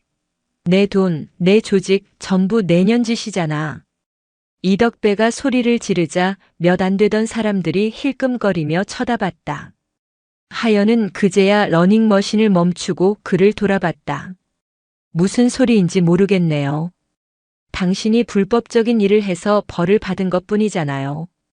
법치국가에서 당연한 일인데 뭐가 그렇게 억울하세요? 법? 웃기지 마.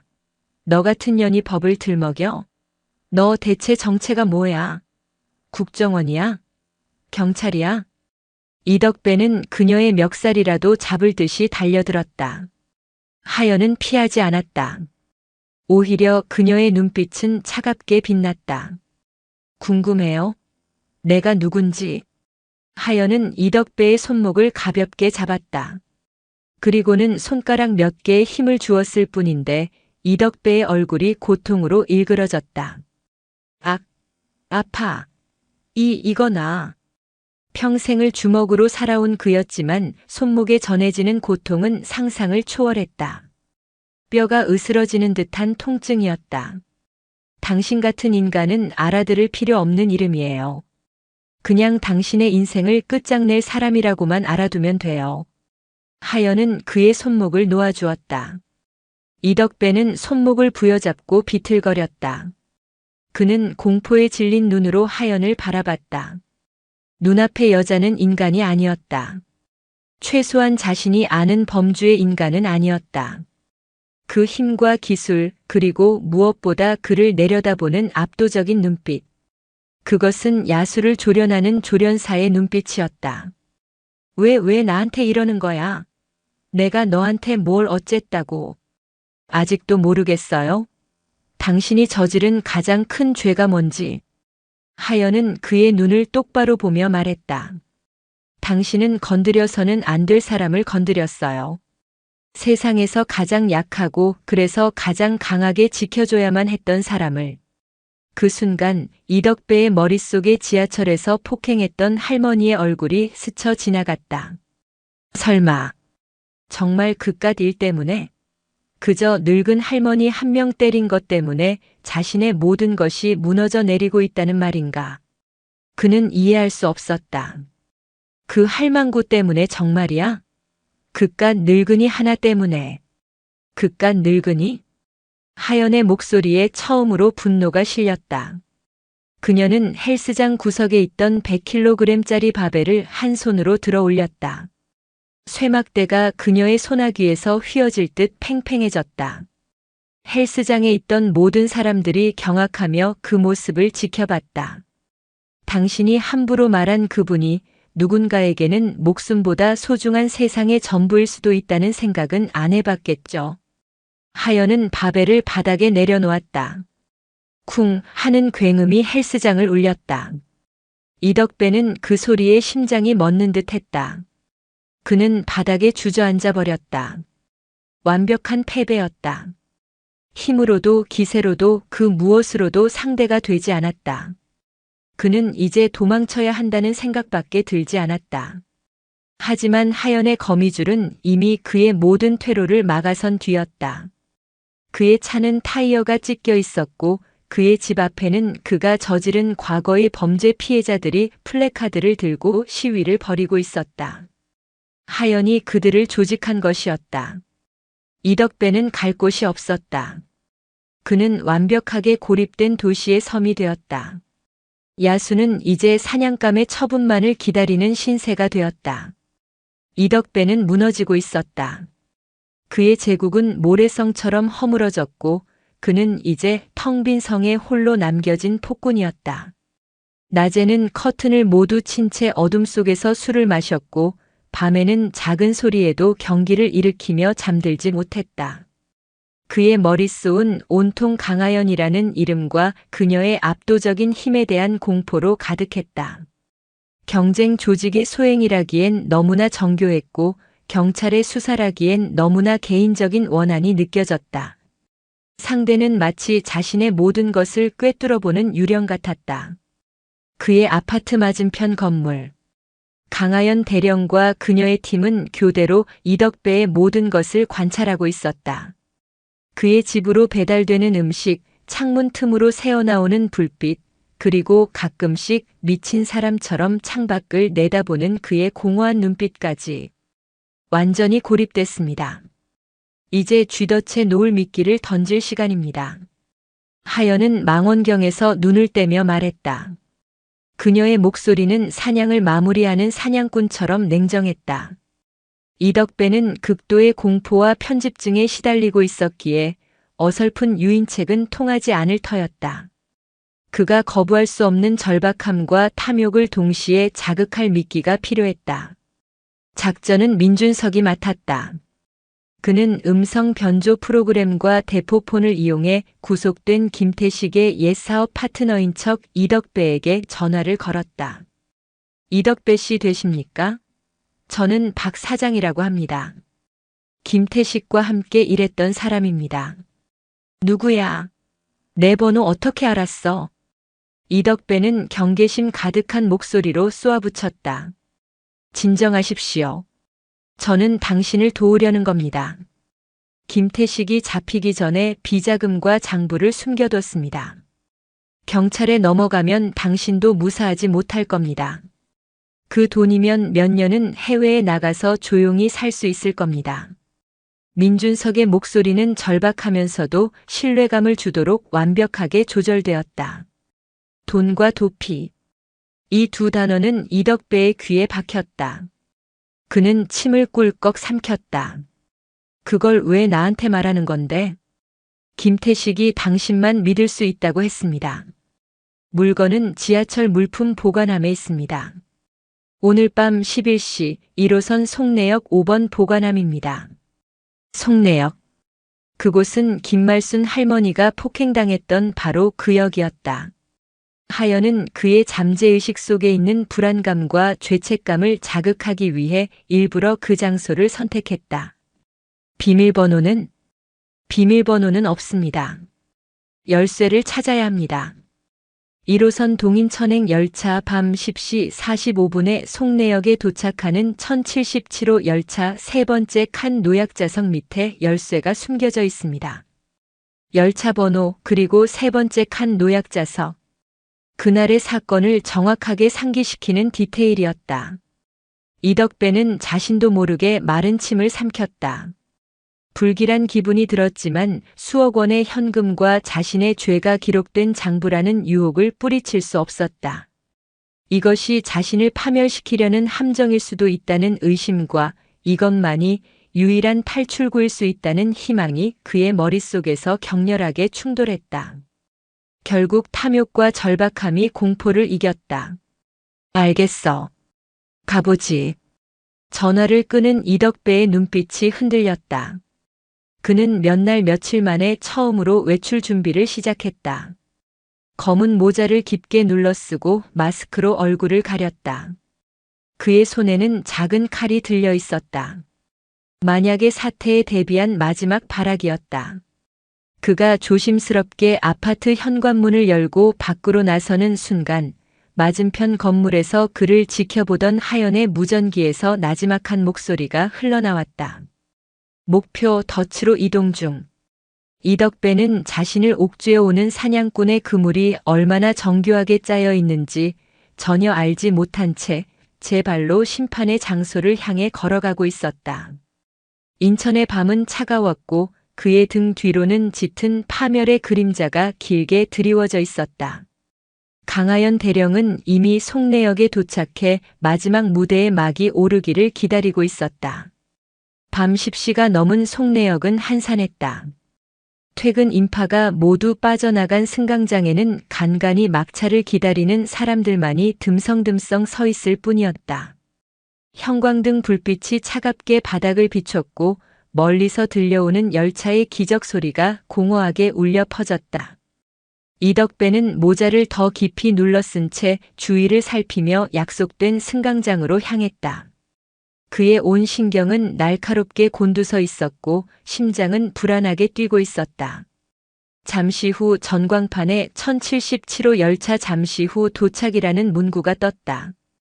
이덕배는 마른 입술을 핥았다. 이 열차에 자신의 운명이 걸려 있었다. 끼익 하는 소음과 함께 열차가 승강장으로 들어왔다. 문이 열리고 몇몇 승객이 내렸다. 이덕배는 그들과 스쳐 지나가며 약속된 세 번째 칸으로 올라탔다. 열차 내부는 텅 비어 있었다. 그는 곧장 노약자석으로 다가가 주위를 살피며 좌석 밑을 더듬었다. 손끝에 차가운 금속의 감촉이 느껴졌다. 물품 보관함 열쇠였다. 그가 열쇠를 쥐고 안도의 한숨을 내쉬는 순간 닫히려던 출입문 사이로 한 여성이 조용히 올라탔다. 그녀는 평범한 검은색 코트를 입고 있었지만 그 발걸음과 자세, 그리고 흔들리는 열차 안에서도 조금의 미동도 없는 균형감은 평범한 사람의 것이 아니었다. 그녀는 천천히 그러나 망설임 없이 이덕배에게로 다가왔다. 이덕배는 본능적인 위협을 느끼고 몸을 움츠렸다. 누구야? 나한테 볼 일 있어? 여성은 그의 앞에서 걸음을 멈췄다. 차갑고 깊이를 알 수 없는 눈이 그의 얼굴에 박혔다. 그녀는 아무 말 없이 코트를 벗었다. 코트 안으로 드러난 것은 푸른색 바탕에 금빛 수장이 빛나는 대한민국 해병대 대령의 정복이었다. 새하얀 정모 아래로 그녀의 눈빛은 칼날처럼 이덕배의 심장을 꿰뚫었다. 제 이름은 강하연. 대한민국 해병대 대령입니다. 여성의 목소리는 조용했지만 그 안에는 강철 같은 힘이 담겨 있었다. 이덕배는 숨을 쉴 수가 없었다. 자신을 지옥으로 몰아넣은 여자의 정체가 현역 군인, 그것도 대령이었다니. 그리고 김말순 할머니의 손녀입니다. 김말순이라는 이름을 듣는 순간 이덕배의 얼굴이 하얗게 굳었다. 며칠 전 바로 이 자리에서 자신이 폭행했던 그 노파의 얼굴이 눈앞에 떠올랐다. 그리고 퍼즐 조각이 맞춰지듯 그를 옥죄어 오던 모든 사건의 실체가 드러났다. 너였구나. 내 새끼들을 전부 작살낸 게 너였어. 그의 목소리가 분노로 떨렸다. 하지만 그 분노 속에는 이미 짙은 공포가 배어 있었다. 당신은 지하철 좌석 하나 때문에 7순이 넘은 노인을 폭행했습니다. 그분이 바로 제 할머니입니다. 하연의 목소리에는 어떤 감정도 실려 있지 않았다. 그래서 더 무서웠다. 이덕배는 주머니 속 칼을 꽉 쥐었다. 하지만 그의 손은 미세하게 떨리고 있었다. 눈앞의 여성에게서 뿜어져 나오는 기운은 그가 평생 상대해왔던 건달들과는 차원이 달랐다. 그것은 죽음의 경계를 수없이 넘나든 자만이 가질 수 있는 서늘하고 압도적인 기운이었다. 하지만 당신이 알아야 할 게 하나 더 있어요, 이덕배 씨. 하연은 그에게 한 걸음 더 다가섰다. 아니, 외삼촌이라고 불러야 할까요? 뭐? 외삼촌? 미친 소리 하지 마. 이덕배는 소리쳤지만 그의 눈동자는 불안하게 흔들리고 있었다. 김말순. 당신이 재수 없는 늙은이라고 부르며 뺨을 때렸던 그분. 당신을 낳아주고 어쩔 수 없이 고아원에 보내야만 했던 당신의 친어머니입니다. 벼락이 내리쳤다. 이덕배의 머릿속이 새하얗게 변했다. 세상의 모든 소리가 사라지고 오직 하연의 목소리만이 그의 뇌리에 박혀 끝없이 메아리쳤다. 친어머니. 내가 때린 노파가 내 어머니라고. 그의 눈앞에 그날의 광경이 필름처럼 스쳐 지나갔다. 자신의 고함, 할머니의 겁에 질린 눈, 찰싹하고 울려 퍼졌던 소리, 바닥에 흩어지던 붉은 김치, 그리고 떨리는 손으로 김치를 주워 담던 할머니의 초라한 모습. 그 모든 장면들이 이제는 끔찍한 의미를 가지고 그의 심장을 난도질했다. 평생을 원망하고 증오했던 어머니. 왜 나를 버렸냐고 단 한 번이라도 만나면 따지고 싶었던 그 어머니를 그는 자신의 손으로 직접 폭행했던 것이다. 아! 이덕배의 입에서 의미 없는 신음이 터져 나왔다. 그는 손에 쥐고 있던 열쇠와 칼을 떨어뜨렸다. 육체적인 고통이 아니었다. 그의 영혼이 산산조각 나는 소리였다.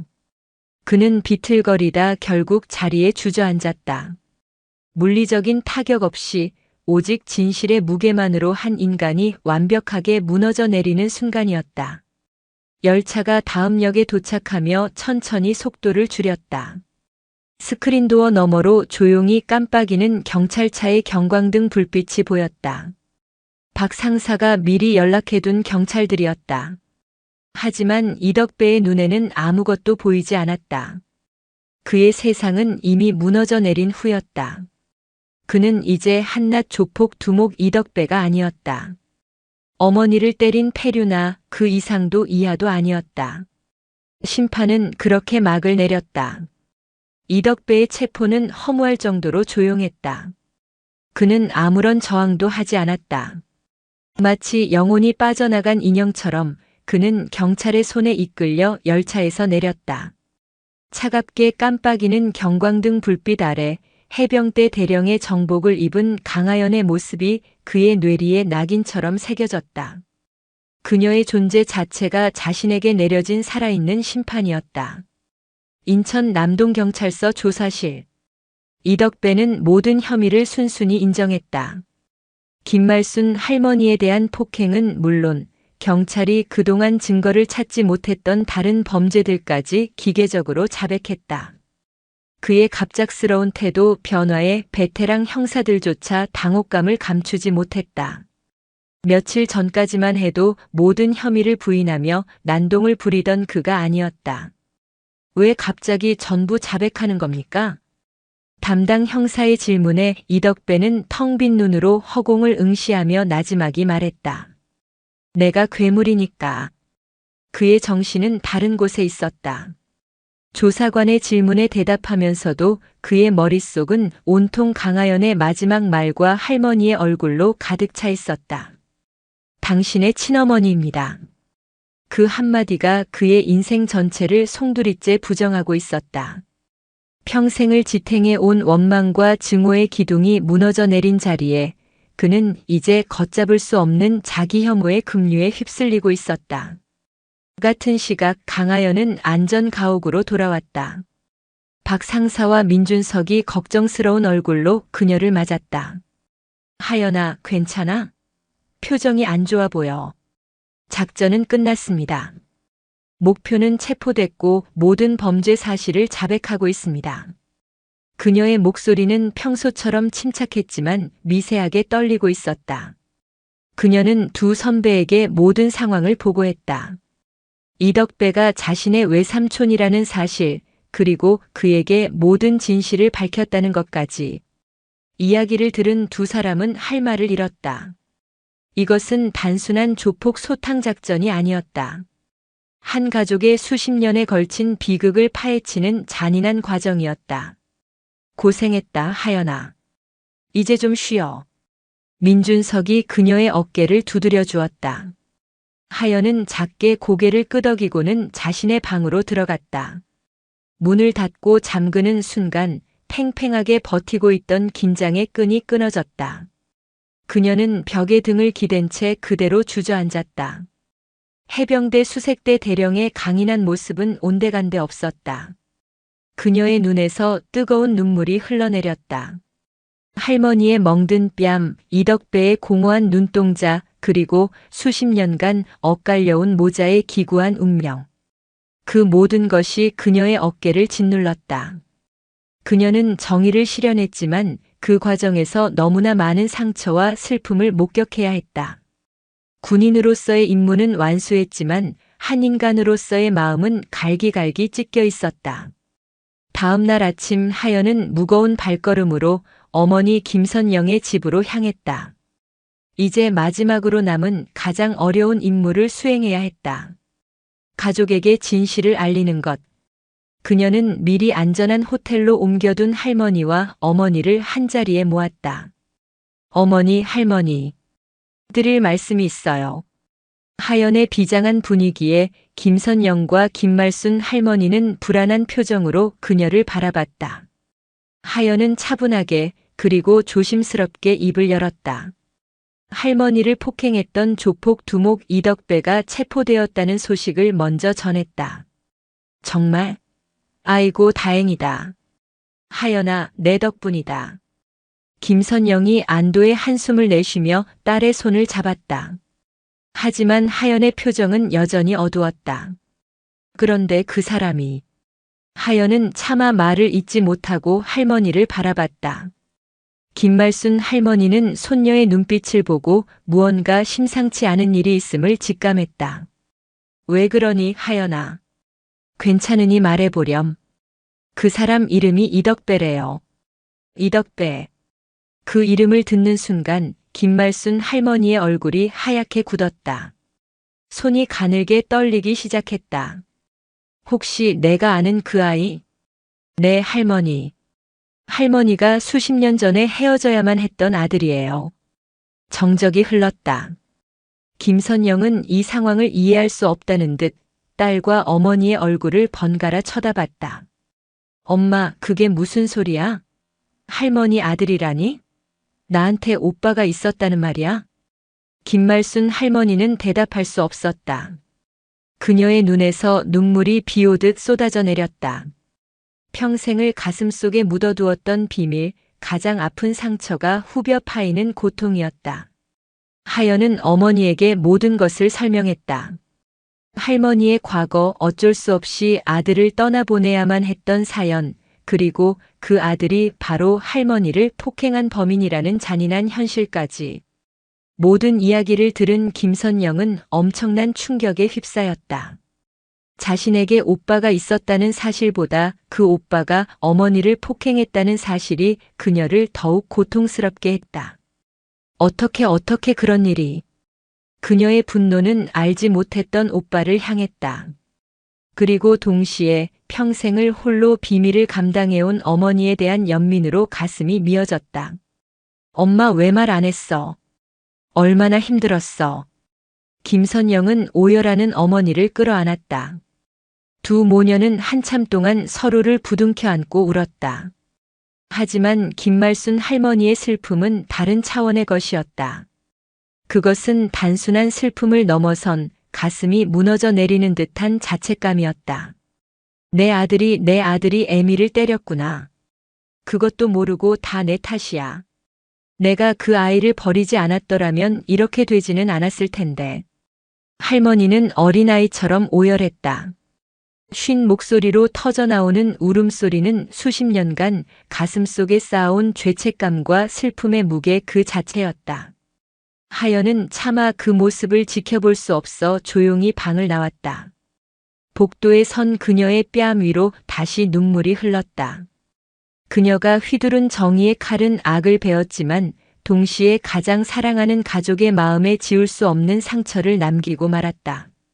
그녀는 이제 군인으로서가 아니라 한 가족의 일원으로서 이 상처를 어떻게 보듬고 치유해야 할지 막막하기만 했다. 진실이 밝혀진 후 강하연의 가족은 거대한 후폭풍에 휩싸였다. 김말순 할머니는 며칠을 끙끙 앓아누웠다. 식사도 제대로 하지 못하고 잠결에도 아들의 이름을 부르며 눈물을 흘렸다. 그녀에게 이덕배는 더 이상 자신을 폭행한 파렴치한 조폭이 아니었다. 그저 자신이 버려 평생을 고통 속에 살게 만든 불쌍한 아들일 뿐이었다. 김선영은 그런 어머니를 지켜보며 가슴이 찢어졌다. 그녀는 이덕배라는 존재를 용서할 수 없었다. 태어나 처음 알게 된 오빠라는 존재는 어머니에게 씻을 수 없는 상처를 준 원수였다. 그녀는 어머니에게 제발 그 사람을 잊으라고, 우리와는 상관없는 사람이라고 애원했지만 김말순 할머니는 고개만 저을 뿐이었다. 아니야, 내 아들이야. 내가 낳은 내 새끼라고. 언론은 연일 이덕배 사건을 대서특필했다. 노인 폭행으로 시작된 사건은 조폭 조직 와해로 이어졌고 마침내 가해자가 피해자의 친아들이라는 충격적인 사실까지 밝혀지면서 대한민국은 큰 충격에 빠졌다. 이덕배는 순식간에 폐륜아의 대명사가 되었지만 동시에 그의 불행한 과거사가 알려지면서 그를 동정하는 여론도 일부 생겨났다. 하지만 그 어떤 여론도 이 비극적인 가족에게는 위로가 되지 못했다. 며칠을 앓던 할머니는 기어이 이덕배를 만나러 가야겠다고 고집을 부렸다. 선영아, 하연아. 나 덕배 얼굴 한 번만 봐야겠다. 이대로는 눈을 감을 수가 없어. 엄마, 제정신이야? 그 사람이 엄마한테 무슨 짓을 했는지 잊었어? 김선영이 기겁하며 말렸지만 할머니의 의지는 확고했다. 평생을 도망치며 살아온 죄책감에서 벗어나 이제라도 어머니로서 아들을 마주하고 싶다는 절박함이었다. 강하연은 갈등했다. 이성적으로는 어머니의 말이 옳았다. 할머니가 가해자를 만나는 것은 또 다른 상처가 될 수 있었다. 하지만 할머니의 눈에서 평생의 한이 서린 절박함을 본 순간 그녀는 차마 할머니를 막을 수 없었다. 그것이 어떤 결과로 이어지든 할머니가 스스로 매듭을 풀 수 있도록 도와야 한다고 생각했다. 하연은 구치소에 연락해 특별면회를 신청했다. 현역 대령이자 사건의 중요 참고인이라는 신분이 도움이 되었다. 며칠 후 마침내 면회 허가가 떨어졌다. 구치소 면회실. 두꺼운 유리창을 사이에 두고 김말순 할머니와 이덕배가 마주 앉았다. 50여 년 만에 공식적인 만남이었다. 하연은 어머니와 함께 면회실 밖에서 초조하게 그 모습을 지켜보고 있었다. 수척해진 이덕배는 차마 고개를 들지 못했다. 그는 수갑이 채워진 자신의 손만 내려다보고 있었다. 김말순 할머니는 주름진 손으로 수화기를 들었다. 유리창 너머 아들의 얼굴을 보자 참고 있던 눈물이 다시 쏟아졌다. 거칠게 늙어버린 아들의 얼굴 위로 자신이 놓쳐버린 수십 년의 세월이 스쳐 지나갔다. 한참 동안 두 사람은 아무 말도 하지 못했다. 그저 서로의 존재를 확인하며 소리 없이 눈물만 흘렸다. 먼저 침묵을 깬 것은 이덕배였다. 그의 첫마디는 원망이나 질문이 아니었다. 목이 메어 갈라지는 소리로 내뱉은 한마디. 죄송합니다. 그 말에 김말순 할머니의 울음이 다시 터져 나왔다. 할머니도 떨리는 손으로 수화기를 들었다. 아니다, 내가 죄인이다. 내가 미안하다, 아들아. 정말 미안하다. 어머니와 아들은 수화기를 붙잡고 한참을 울었다. 세상에서 가장 슬프고 기막힌 재회였다. 왜 이제야? 이덕배가 겨우 입을 열었다. 차라리 평생 나타나지 말지. 왜 이제 와서 나를 이렇게 비참하게 만드십니까? 원망 섞인 말이었지만 그 속에는 어머니를 향한 그리움이 묻어 있었다. 미안하다, 내가 너무 늦었다. 너무 무서워서 너를 볼 자신이 없었다. 내가 널 버린 죄인인데 무슨 면목으로 널 찾아. 그래서 내가 당신을 때리게 만든 겁니까? 내 손으로 내 어머니를. 이덕배는 자신의 머리를 쥐어뜯으며 괴로워했다. 그의 모습에 김말순 할머니의 가슴은 갈기갈기 찢어졌다. 아니다, 아들아. 내 탓이 아니야. 다 내 잘못이다. 내가 널 사랑으로 키웠어야 했는데 그러지 못해서 내가 이렇게 된 거야. 다 이애미 탓이다. 두 사람의 대화는 서로를 탓하고 또 스스로를 탓하는 자책의 연속이었다. 수십 년간 쌓인 오해와 원망, 슬픔이 한꺼번에 터져나왔다. 면회 시간은 짧았다. 교도관이 시간이 다 되었음을 알리자 이덕배는 자리에서 일어났다. 그는 마지막으로 유리창 너머의 어머니를 바라봤다. 그리고 처음으로 아주 희미하게 어머니라고 불렀다. 그 한마디에 김말순 할머니는 무너져 내렸다.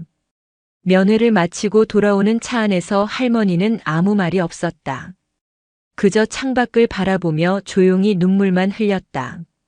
하지만 그 눈물은 이전의 자책과 슬픔의 눈물과는 조금 달랐다. 아들과의 만남은 고통스러웠지만 동시에 아주 작은 치유의 시작이기도 했다. 평생을 짓누르던 죄책감의 무게를 조금이나마 내려놓고 아들의 고통을 정면으로 마주한 순간이었기 때문이다. 그날 이후 김말순 할머니는 변했다.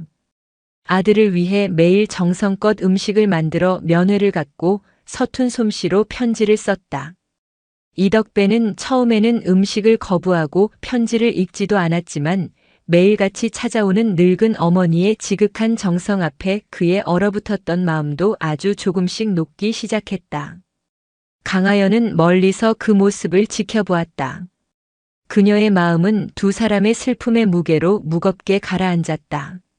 하지만 동시에 칠흑 같은 절망 속에서 아주 희미한 빛 한 줄기를 본 것 같았다. 법의 심판은 내려졌지만 뒤틀려버린 모자의 인연을 풀어낼 진짜 심판은 이제 막 시작되고 있었다. 그리고 그 길고 고통스러운 여정의 끝에 어쩌면 용서와 치유라는 아주 작은 희망이 기다리고 있을지도 모른다고 그녀는 조심스럽게 생각했다. 이덕배의 재판이 열리던 날 인천지방법원 법정은 수많은 기자와 방청객으로 가득 찼다. 세간의 이목이 집중된 재판이었다. 피고인석에 앉은 이덕배는 과거의 험악한 조폭 두목이 아니었다. 그는 수척해진 얼굴에 깊은 회한을 담은 채 방청석 한쪽에 앉아있는 늙은 어머니를 향해 고개를 떨구고 있었다. 김말순 할머니는 딸 김선영과 손녀 강하연의 손을 꼭 잡은 채 아들의 모습을 애써 담담하게 바라보고 있었다. 재판 내내 이덕배는 검사의 날카로운 추궁에 모든 죄를 인정하며 단 한 번도 변명하지 않았다. 그의 변호사는 그의 불행한 과거사를 언급하며 선처를 호소했지만 이덕배 자신은 그 어떤 동정도 원치 않는 듯 보였다. 재판의 하이라이트는 이덕배의 최후 진술이었다. 그는 변호사가 준비해준 원고를 옆으로 밀어놓고 자리에서 일어나 방청석의 어머니를 향해 몸을 돌렸다. 재판장님, 저는 제 죄에 대해 변명할 생각이 없습니다. 저는 평생을 쓰레기처럼 살아왔고 마땅히 벌을 받아야 합니다. 그의 목소리는 떨렸지만 그 안에는 꾸밈없는 진심이 담겨 있었다. 저는 평생을 유령을 미워하며 살았습니다.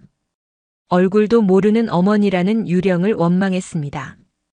왜 나를 버렸을까? 왜 나만 혼자였을까? 그 원망이 제 삶을 지탱하는 힘이었습니다. 그런데 제가 그토록 만나고 싶었던 분을 제 손으로, 제 더러운 손으로 때렸습니다. 그의 눈에서 굵은 눈물이 뚝뚝 떨어졌다. 방청석 여기저기서 훌쩍이는 소리가 들려왔다. 어머니, 제가 어머니인 줄도 모르고 제가 저지른 짓은 인간으로서 용서받을 수 없는 죄입니다. 이 세상 어떤 벌을 받는다 해도 제 죄를 씻을 수 없다는 것을 압니다. 그러니 부디 재판장님, 법이 허용하는 가장 무거운 벌을 내려주십시오. 그것이 제가 제 어머니께 조금이라도 속죄할 수 있는 유일한 길입니다. 이덕배는 진술을 마치고 어머니를 향해 깊이 허리를 숙였다. 법정은 숙연한 침묵에 잠겼다. 판사는 잠시 눈을 감고 생각에 잠기더니 이내 판결을 내렸다. 피고인 이덕배에게 징역 15년을 선고한다. 예상보다 무거운 형량이었다. 피고인이 자신의 죄를 깊이 뉘우치고 있고 피해자인 친어머니가 피고인의 처벌을 원치 않는다는 탄원서를 제출한 점 등은 참작하였다.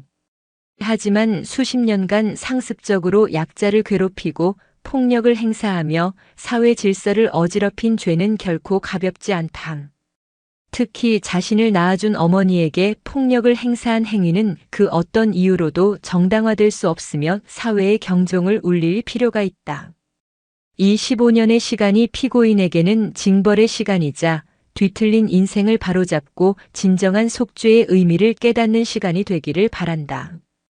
재판이 끝나고 이덕배는 교도관에게 이끌려 법정을 나섰다.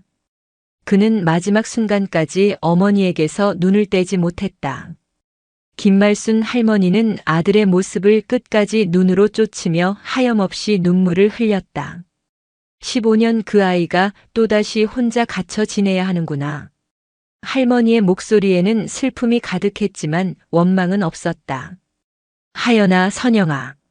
나는 기다릴란다. 내가 그 아이를 50년이나 기다렸는데 15년쯤이야 못 기다리겠니? 이제는 도망치지 않고 기다릴 거야. 강하연은 할머니의 작은 어깨를 감싸 안았다.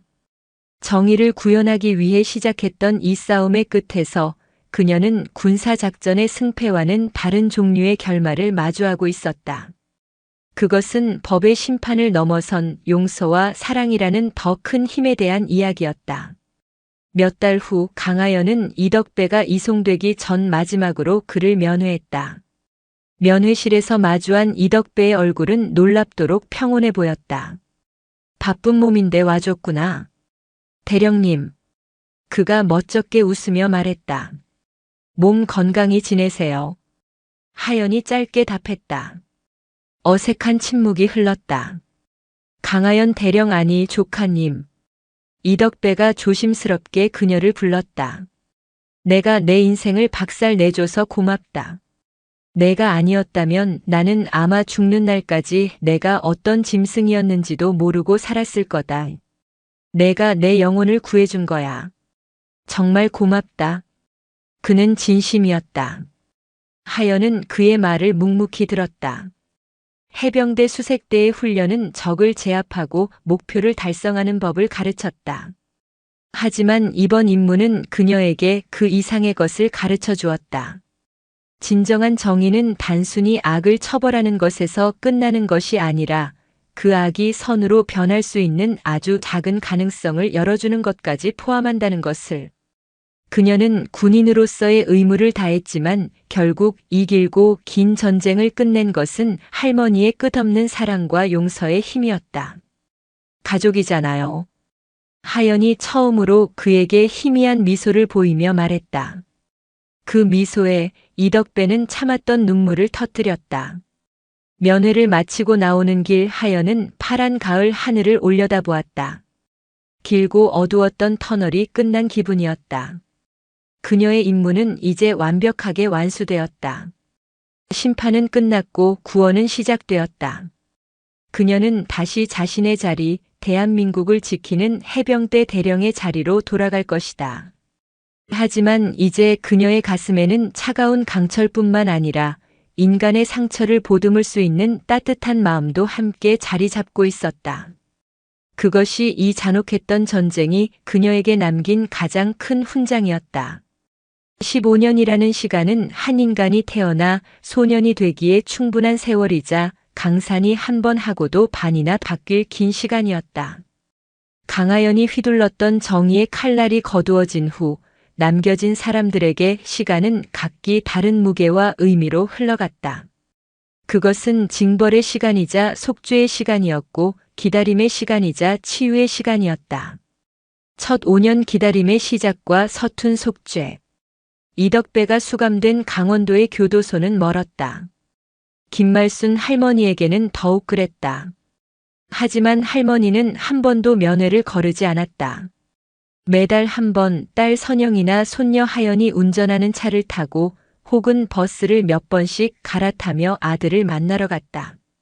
그녀의 굽은 허리는 세월의 흐름과 함께 더 휘어갔지만 아들을 향한 발걸음은 조금도 휘어지지 않았다. 처음 몇 년간 면회실의 공기는 무겁고 어색했다. 이덕배는 죄수복을 입은 자신의 모습을 어머니에게 보이는 것을 죽기보다 싫어했다.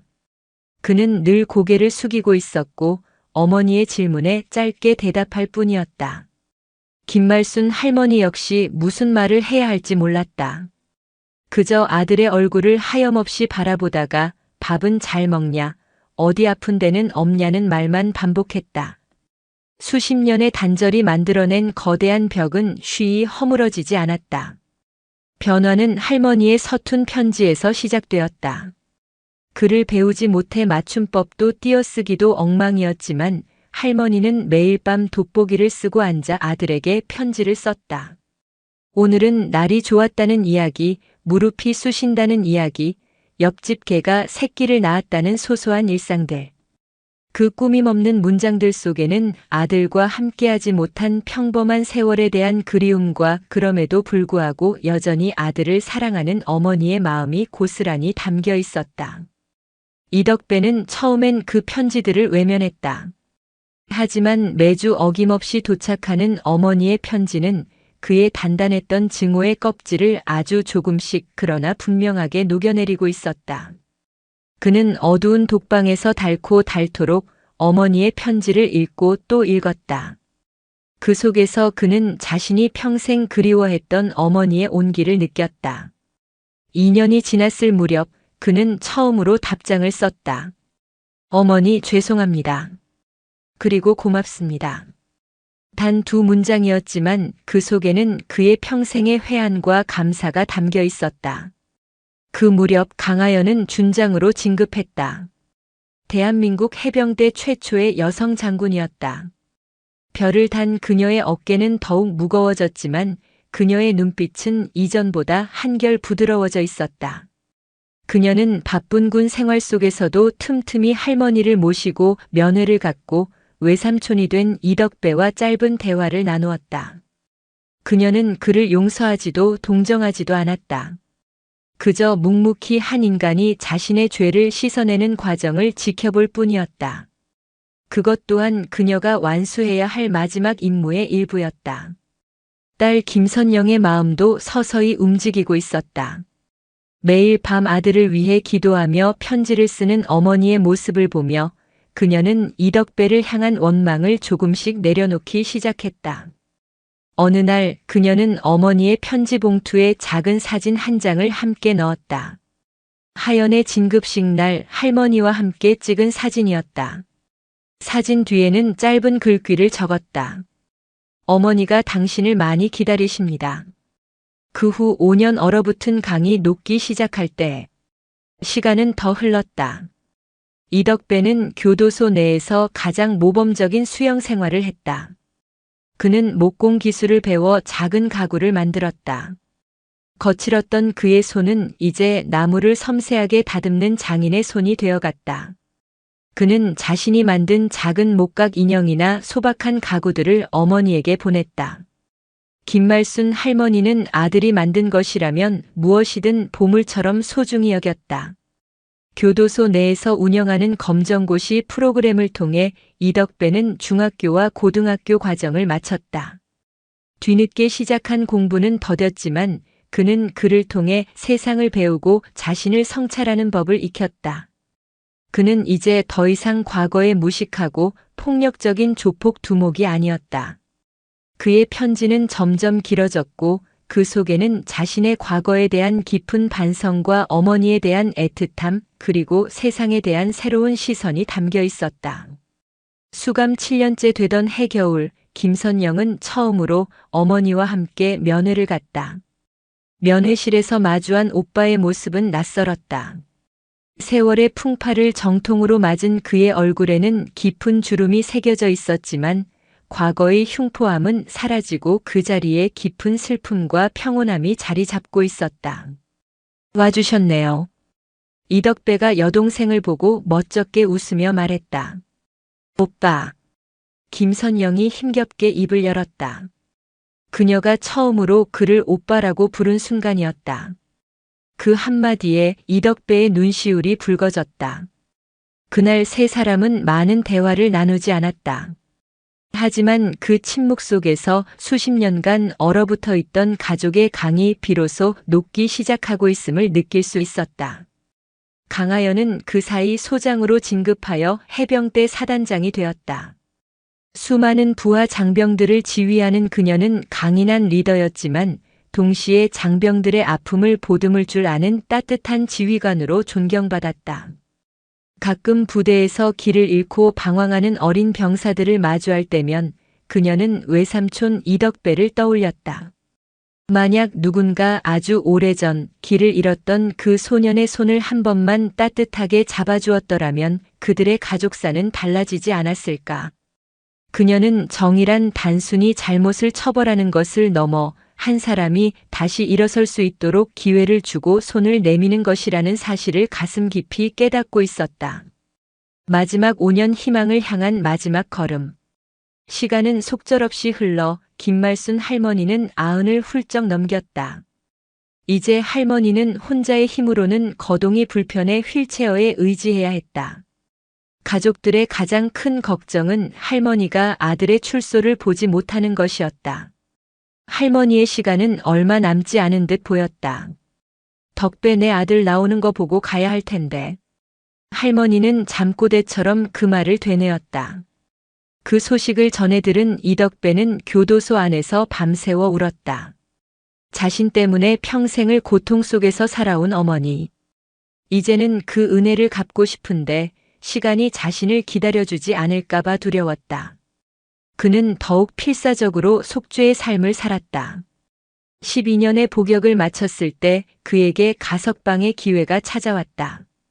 모범적인 수용 생활과 진심 어린 반성의 태도가 인정받은 것이다. 가석방 심사위원회에 강하연과 김선영, 그리고 김말순 할머니의 탄원서가 제출되었다. 존경하는 위원님들께 이덕배는 제 아들이자 제가 평생에 걸쳐 지은 죄의 결과입니다. 하지만 제 아들은 지난 12년간 뼈를 깎는 아픔 속에서 자신의 죄를 뉘우치고 새로운 사람으로 태어났습니다. 늙은 어미에게 남은 시간이 얼마 없습니다. 부디 제 아들의 손을 잡고 남은 생을 마무리할 수 있도록 마지막 기회를 주시길 간절히 바랍니다. 할머니의 서툰 글씨로 눌러쓴 탄원서는 심사위원들의 마음을 움직였다. 마침내 이덕배의 가석방이 결정되었다. 15년의 형기에서 3년을 남겨둔 가을날이었다. 새로운 새벽 상처 위에 핀 꽃. 출소 당일 교도소 정문 앞에는 이른 새벽부터 3명의 여인이 서 있었다. 휠체어에 앉은 김말순 할머니와 그 곁을 지키는 딸 김선영, 그리고 멀찍이 서서 그들을 바라보는 강하연 소장. 그녀는 오늘만큼은 군인이 아닌 평범한 손녀이자 조카로 이 자리에 서 있었다. 오전 10시 굳게 닫혔던 교도소의 철문이 육중한 소리를 내며 열리고 한 남자가 걸어 나왔다. 이덕배였다. 12년의 수감 생활은 그에게서 과거의 폭력성을 모두 거두어 갔다. 그는 이제 희끗희끗한 머리에 평범한 중년의 모습을 한 그저 세월의 무게에 짓눌린 한 남자일 뿐이었다. 그는 문 밖에서 자신을 기다리고 있는 가족을 발견하고는 그 자리에 우뚝 멈춰섰다. 차마 다가가지 못하고 고개를 떨군 채 그는 조용히 눈물을 흘렸다. 김말순 할머니가 먼저 딸에게 휠체어를 밀어달라고 했다. 휠체어가 아들 앞으로 다가가 멈췄다. 할머니는 주름 가득한 손을 내밀어 아들의 거칠어진 손을 잡았다. 가자, 아들. 집에 가자. 그 한마디에 이덕배는 참았던 울음을 터뜨리며 어머니의 무릎에 얼굴을 묻었다. 60년이 넘는 세월을 돌고 돌아 그는 비로소 어머니의 품으로 돌아왔다. 김선영이 다가와 그의 어깨에 조용히 손을 얹었다. 어서 와요, 오빠. 어머니와 아들 그리고 딸. 세 사람은 한참 동안 부둥켜 안고 울었다. 그들의 눈물은 지난 세월의 모든 아픔과 슬픔, 원망을 씻어내리는 듯 했다. 강하연은 그 모습을 지켜보며 조용히 미소 지었다. 길고 길었던 그녀의 전쟁이 비로소 완전한 종전을 맞이하는 순간이었다. 몇 달 후 작은 빌라의 옥상 평상. 가족들이 모여 조촐한 저녁 식사를 하고 있었다. 이덕배는 출소 후 민준석의 주선으로 작은 가구 공방에서 일하며 조용히 살아가고 있었다. 그는 매일 새벽같이 일어나 늙은 어머니를 돌보고 저녁이면 서툰 솜씨로 어머니가 좋아하는 반찬을 만들었다. 외삼촌, 된장찌개 맛이 제법인데요. 휴가를 나온 하연이 웃으며 말했다. 아직 멀었다. 어머니 솜씨 따라가려면. 이덕배가 쑥스럽게 머리를 극적였다. 그의 얼굴에는 과거의 그림자는 찾아볼 수 없었다. 그 자리에는 힘들게 얻어낸 조용한 평화와 소박한 행복이 감돌고 있었다. 식사를 마치고 이덕배는 옥상 한편에 갖고 놓은 작은 텃밭으로 가 어머니의 휠체어를 밀어주었다. 할머니는 아들이 심어놓은 상추와 고추를 보며 아이처럼 환하게 웃었다. 잘 자랐네. 아주 실하게 잘 자랐어. 그 모습을 지켜보던 강하연의 마음속에 오래전 할머니가 해줬던 말이 떠올랐다. 아무리 모진 겨울이라도 결국 봄은 온단다. 그리고 상처 입은 땅 위에서도 꽃은 피는 법이지. 그녀의 길고 잔혹했던 전쟁은 끝났다. 그 전쟁은 수많은 상처와 눈물을 남겼지만 역설적이게도 한 가족에게 구원을 가져다 주었다. 저녁 노을이 붉게 물드는 하늘 아래 텃밭을 가꾸는 늙은 어머니와 아들의 모습은 한 폭의 그림 같았다. 그들의 길고 아픈 여정의 끝에 마침내 서로에게 돌아왔음을 증명하는 훈장과도 같은 풍경이었다. 강철의 심장을 가졌던 해병대 장군 강하연은 깨달았다. 진정한 승리는 적을 파괴하는 것이 아니라 상처 입은 이들을 지키고 폐허 위에서 다시 꽃을 피워내는 것임을. 그녀의 임무는 이제 완벽하게 완수되었다.